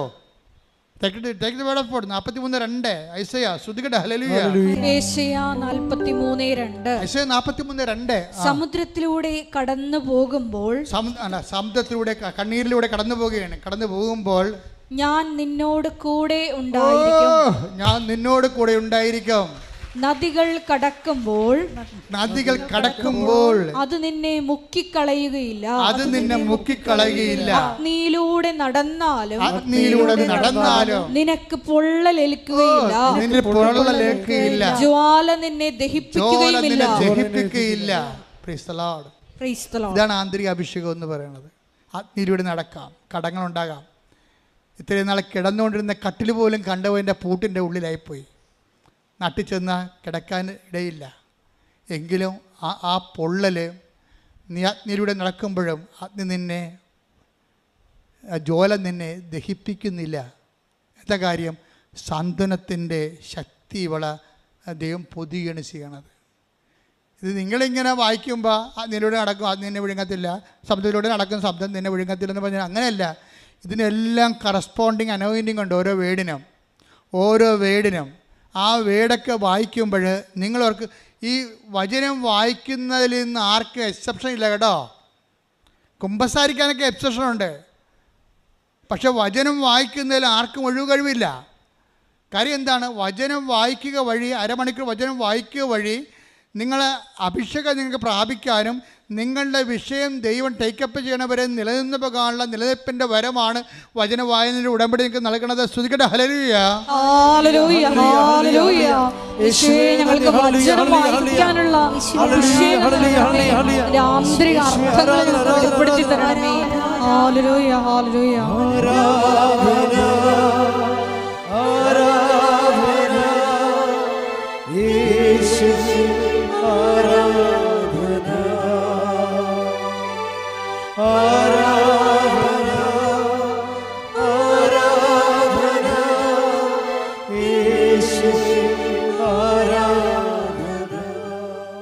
രോഗസൗഖ്യ പ്രാർത്ഥനയ്ക്ക് കടക്കുന്ന ജീവിത ക്ലേശങ്ങൾക്കെതിരെയുള്ള ദൈവിക ശാസ്ത്ര പ്രാർത്ഥനയാണ് നടക്കാൻ പോകുന്നത്. ഇത്രയും നേരം കർത്താവിൻ്റെ വചനം നമ്മൾ കേൾക്കുകയായിരുന്ന സാധാരണ മനുഷ്യർ പോലും ബലം പ്രാപിക്കണം നമ്മൾ കാണുന്നുണ്ട്. സാധാരണ മനുഷ്യ ജീവിതത്തിൽ പോലും കർത്താവ് വളരെ വ്യക്തവും കൃത്യവുമായിട്ട് ഇടപെടുന്ന മഹത്തായ ഉടമ്പടിയുടെ ഭാഗമാകാൻ ദൈവം ഇടയാക്കിയതിന് കൈയടിച്ചുകൊണ്ട് ശ്രദ്ധിക്കട്ടെ. ഉടമ്പടി എന്ന വലിയ പദ്ധതിയുടെ ഭാഗമായി ഞങ്ങളെ ഉയർത്തിയതിന് നന്ദി പറയുന്നു. കൈകൾ നെഞ്ചത്ത് വെച്ചുകൊണ്ട് കൈ ശിരസ് വലത് കര ശിരസിൽ വെച്ചും ഇടത് കൈ ഇടത് നെഞ്ചിൽ വെച്ചുകൊണ്ടും പ്രാർത്ഥിക്കേണ്ടതാണ്. ഈ പ്രാർത്ഥനയിൽ മാതാവിൻ്റെ തിരുമുഖം ഒത്തിരി പേർ ദർശനമായിട്ട് കാണും. ഇതൊരു ദർശനത്തിന് ഒരു സജഷൻ പറയുകയല്ല, മറിച്ച് ഞാനിപ്പോൾ ഈശോയുടെ മുഖം കേവലമായിട്ട് മാതാവിൻ്റെ മുഖം കണ്ടതുകൊണ്ട് നിങ്ങൾക്കത് കാണാൻ പോകുന്നു എന്നുള്ള സൂചന ആത്മാവിനെ വെളിപ്പെടുത്തിക്കൊണ്ട് ഞാൻ നിങ്ങളോട് പറഞ്ഞതാണ്. മൂക്കിൽ നിന്ന് ചോര വന്നുകൊണ്ടിരിക്കുന്ന വ്യക്തിയെ കർത്താവ് സൗഖ്യത്തിലേക്ക് നയിക്കുന്നുണ്ട്. കണ്ണിനെ എപ്പോഴും ഇടയ്ക്കിടയ്ക്ക് കൂളിംഗ് ഗ്ലാസ് വെക്കുകയും കരുകരിക്കുകയും കാഴ്ച മങ്ങുകയും ചെയ്ത മക്കളെ കർത്താവ് സുഖപ്പെടുത്തിക്കൊണ്ടിരിക്കുന്നുണ്ട്. പയസ് എന്ന് പേരുള്ള വ്യക്തിയെ പേര് ചൊല്ലിക്കൊണ്ട് കർത്താവ് നെഞ്ചിൻ്റെ ഭാരങ്ങളെ മാറ്റുന്നുണ്ട്. അതായത് മുന്തിരിക്കൊല പോലെ ശരീരത്തിൽ എവിടെയൊക്കെ ചില ഈ ഗ്രന്ഥികൾ രോഗാതുരമായിരുന്നത് കർത്താവ് തൊട്ട് സുഖപ്പെടുത്തുന്നുണ്ട്. ശ്രുതികട അണ്ടവാഹിനികളെ കർത്താവ് കാണിക്കുന്നുണ്ട്. ഒരു സ്ത്രീയാണ്, അവരുടെ അണ്ടം ഡെഡായിട്ടിരിക്കുന്നത്. അത് നിങ്ങളുടെ അസുഖം അണ്ടം ചത്തുപോണതാണ്. ആ വ്യക്തിയെ കർത്താവ് സുഖപ്പെടുത്തിക്കൊണ്ടിരിക്കുന്നത്. ശ്രുതികട ശിരസിൽ കൈവച്ചുകൊണ്ട് ശ്രുതികട്ടെ, ഇടിമുഴക്കം പോലെ ശ്രുതികട്ടെ.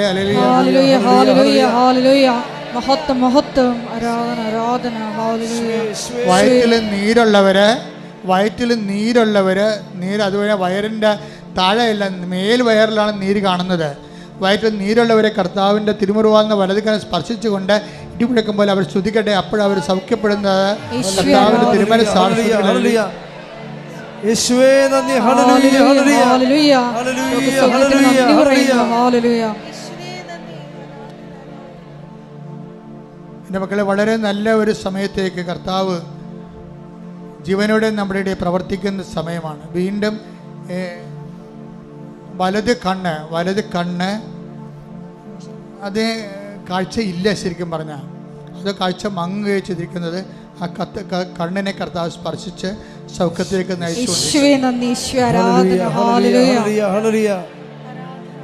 കർത്താവ് നിന്റെ ഉന്നതമായ നാമത്തിന് സ്വസ്ഥം ചെയ്യുന്നു. കർത്താവ് നിന്റെ വിശുദ്ധ പൗരോഹിത്യത്തെ നീ മഹത്വപ്പെടുത്തണം. കർത്താവ് സഭയിലുള്ള സാന്നിധ്യം നീ പ്രകടമാക്കണം. 38 വർഷം ഞാൻ അർപ്പിച്ച കൃപാനയുടെ യോഗ്യതയാൽ കൃപാസ്ഥാനത്താറെ ജീവനോടെ പ്രത്യക്ഷപ്പെട്ട പരിശുദ്ധ അമ്മയുടെ മാധ്യസ്ഥതയിലെ ഈശോയുടെ ഉന്നതമായ നാമത്തിൽ പ്രാർത്ഥിക്കുന്നു. ഉച്ച മുതലേ കർത്താവിൻ്റെ രക്തം പടരട്ടെ. എല്ലാ കോശങ്ങളിലും കർത്താവിൻ്റെ രക്തം പടരട്ടെ. എല്ലാ ഗ്രന്ഥികളിലും കർത്താവിൻ്റെ രക്തം പടരട്ടെ. തൈറോയ്ഡ് ഗ്രന്ഥികളിലെ കർത്താവിൻ്റെ രക്തം പടരട്ടെ. അഡ്രിനൽ ഗ്രന്ഥികളിലെ കർത്താവിൻ്റെ രക്തം പടരട്ടെ. പീയൂഷ ഗ്രന്ഥികളിലെ കർത്താവിൻ്റെ രക്തം പടരട്ടെ. എല്ലാ രോഗോദരമായ ക്യാൻസർ കോശങ്ങളിൽ കർത്താവിൻ്റെ രക്തം പടരട്ടെ. മരവിച്ച കാലുകളിൽ പേശികളിൽ ഞരമ്പുകളിൽ കർത്താവിൻ്റെ രക്തം പടരട്ടെ. ഇടിമുഴക്കം പോലെ കർത്താവിന് ശക്തി ഒഴുകട്ടെ. ഉച്ച മുതൽ ഉള്ളംകാലം വരെ കർത്താവിൻ്റെ ഉന്നതമായ നാമത്തിൽ നീ പൂർണ്ണമായി സൗഖ്യം പ്രാപിക്കട്ടെ.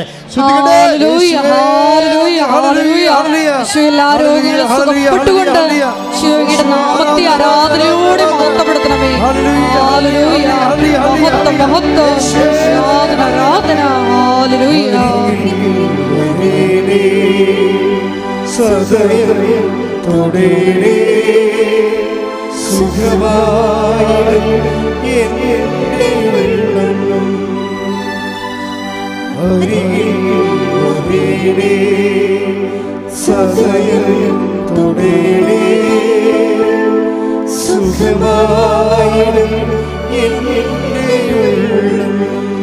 പരിശുദ്ധ പരമ ദിവ്യകാരുണ്യത്തിന് ആരാധനയും സ്തുതിയും പുകഴ്ചയും ഉണ്ടായിരിക്കട്ടെ. മക്കളെ, കുരുക്കളുള്ളവർക്ക് വേണ്ടി പ്രാർത്ഥിക്കാം. ശരീരത്തിലെ കുരുക്കളുള്ളവരെ, ഇടയ്ക്കൊക്കെ വേദനിക്കുന്ന ഒറ്റ ഊളച്ച കുരുക്കളിങ്ങനെ വന്ന് പൊന്തിയിട്ട് വല്ലാത്ത വേദന തോന്നും. കുറച്ച് കഴിയുമ്പോൾ ചൊട്ടിപ്പോകും. ശരീരം ആസകലം മുതുകിലൊക്കെ കുരുക്കളുള്ളവരെ, ചൂടിൻ്റെ അല്ലാത്ത കുരുക്കളുള്ളവർ, ചൂട് കുരുക്കളുള്ളവർ, ശരീരം അഴുകുന്ന പോലെ ഉണ്ട് അസുഖമുള്ളവർ, തൊലി ഞെറിഞ്ഞു വരുന്ന അസുഖമുള്ളവർ, സോറിയാസിസിൻ്റെ അസുഖമുള്ളവർ, കർത്താവേ നിൻ്റെ ഉന്നതമായ നാമത്തിലെ തിരുമുറുപാർന്ന വലതുകരം, അണപ്പെടുതാർന്ന അത്ഭുതകരം കർത്താവെ ത്വക്ക് രോഗികളെ സ്പർശിക്കണമേ. എല്ലാ കോശങ്ങളിലും പേശികളിലും ത്വക്കുകളുടെ മാരക രോഗങ്ങൾ യേശു ക്രിസ്തുവിൻ്റെ നാമത്തിൽ മാറിപ്പോകട്ടെ. ഹല്ലേലൂയ ഹല്ലേലൂയ ഹല്ലേലൂയ യേശുവേ നന്ദി. ആരാധന ഹല്ലേലൂയ. ഹല്ലേലൂയ എല്ലാവരും സുഖപ്പെട്ടുകൊണ്ട് ഈശോയുടെ നാമത്തെ വീണ്ടും വീണ്ടും മഹത്വപ്പെടുത്തണമേ. ഞങ്ങളെ പ്രത്യക്ഷീകരണത്തിന്റെ സാക്ഷികളാക്കി തീർക്കണമേ.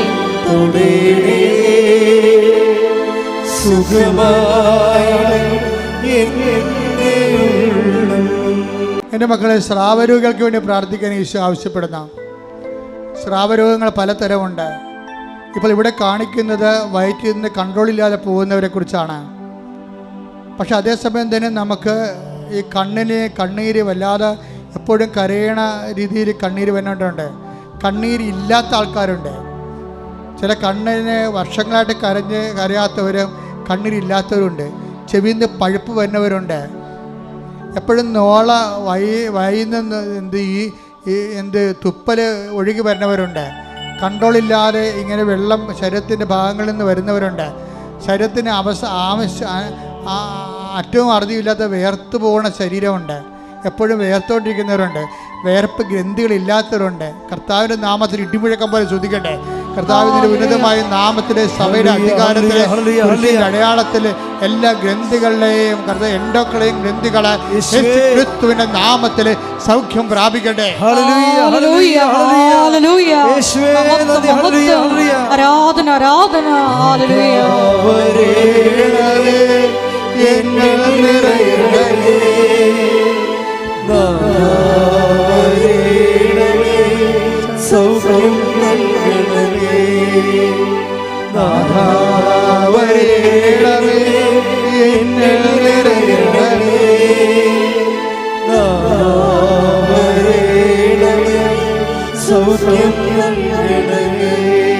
എൻ്റെ മക്കളെ, എപ്പോഴും ജലദോഷം വരുന്നവരെ, ക്ലൈമറ്റ് മാറിക്കഴിഞ്ഞാൽ മൂക്കടഞ്ഞു പോകുന്നവര്, തൊണ്ട എപ്പോഴും ഇറിറ്റേഷൻ ഉണ്ടാകുന്നവരെ കാര്യം സമർപ്പിച്ചുകൊണ്ട് പ്രാർത്ഥിക്കാം.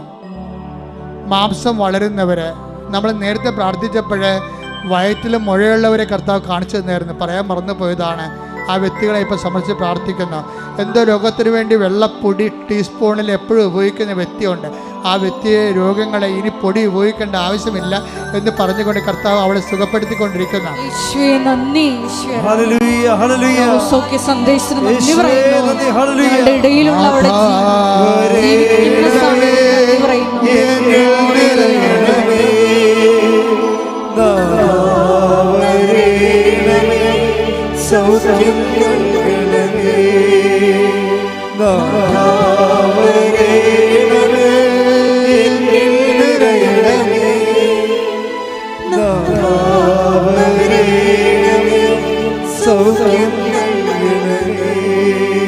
എൻ്റെ മക്കളെ, കർത്താവിൽ സന്തോഷിക്കാൻ നിന്നോട് ഈശോ ആവശ്യപ്പെടുന്ന നിന്റെ ഒരു കാര്യം പോലും കർത്താവ് അവഗണിക്കുകയില്ല.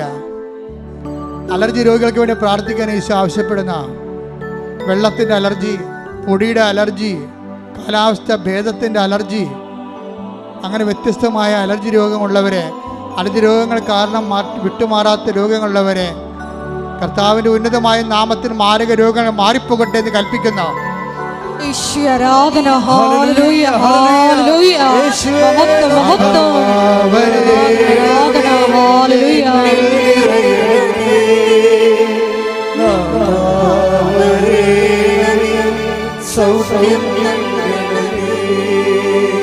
നമുക്ക് വാതരോഗികൾക്ക് വേണ്ടി പ്രാർത്ഥിക്കാം. വാതരോഗമുള്ളവരെ, എപ്പോഴും ശരീരത്തിന് നീർക്കെട്ടുള്ളവരെ, കൈകൾ അനങ്ങാൻ പറ്റാത്തവര്, ഉറങ്ങി എഴുന്നേറ്റ് കഴിഞ്ഞാൽ അരമണിക്കൂർ ഒരു പണിയും ചെയ്യാൻ പറ്റാതിരിക്കുന്നവരുണ്ട്. കിടക്കുമ്പോൾ തന്നെ പേടിയായിട്ടുള്ളൊരു ദുസ്വപ്നം കാണുമോ, അല്ലെങ്കിൽ എപ്പിലെപ്സി ഉണ്ടാകുമോ, ഫിക്സ് ഉണ്ടാകുമോ എന്നൊക്കെ വിചാരിച്ചുകൊണ്ട് വ്യസനിക്കുന്നവരുണ്ട്. മക്കൾക്ക് രാത്രി വേദന ഉണ്ടാകുമോ, അവർക്ക് സിൻഡ്രോം ഉണ്ടാകുമോ, ഡൗൺ സിൻഡ്രോം ഉണ്ടാകുമോ, അങ്ങനെ ഓർത്ത് വിഷമിക്കുന്ന ഗർഭിണികളുണ്ട്. എല്ലാവരും സഹജ പ്രാർത്ഥിക്കുക. സമസ്തവും അവൻ്റെ പാദത്തിൻ്റെ കീഴിലാക്കിയിട്ടുണ്ടെങ്കിൽ എൻ്റെ ദൈവത്തിൻ്റെ ഉന്നതമായ നാമത്തിലാണ് നീ. അവൻ്റെ നാമം നമ്മുടെ പാപങ്ങൾക്ക് പരിഹാരം ചെയ്തുകൊണ്ട് മരണത്തെപ്പോലും ജയിച്ച നാമത്തിൻ്റെ ഉള്ളിൽ മാരക രോഗങ്ങൾ, വൈകല്യങ്ങൾ ആ നാമത്തിൽ മാറിപ്പോകട്ടെ.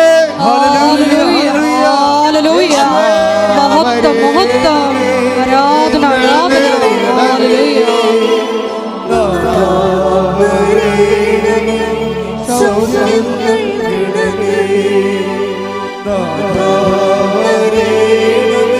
എന്നിൽ നിറയണമേ.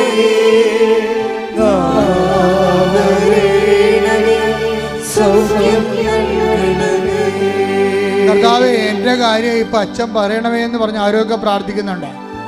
അവർക്ക് അവർ ബോട്ടിനെ കുറിച്ച് സംസാരിക്കുന്നുണ്ട്, വാഹനത്തെക്കുറിച്ച് സംസാരിക്കുന്നുണ്ട്, ജപ്തി നടപടിയെക്കുറിച്ച് സംസാരിക്കുന്നുണ്ട്, സാമ്പത്തിക കടങ്ങളെക്കുറിച്ച് സംസാരിക്കുന്നുണ്ട്. ആ മേഖലയെല്ലാം ദൈവത്തിൻ്റെ ശക്തി, ദൈവത്തിൻ്റെ കൃപ വീശി അടിക്കട്ടെ. യേശുവിന്റെ നാമത്തിൽ മാർഗരോഗങ്ങൾ, നിരാവ്യാധികൾ, ജീവിത ദുരിതങ്ങൾ യേശുവിന്റെ നാമത്തിൽ മാറിപ്പോകട്ടെ.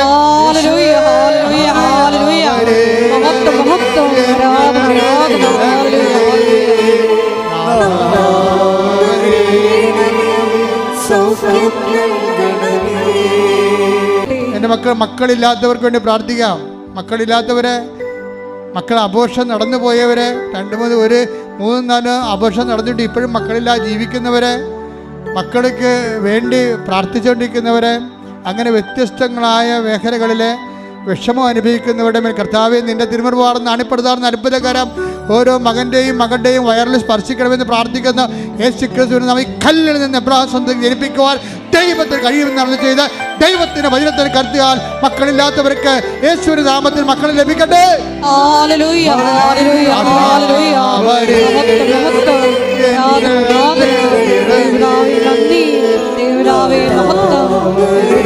ആരാധന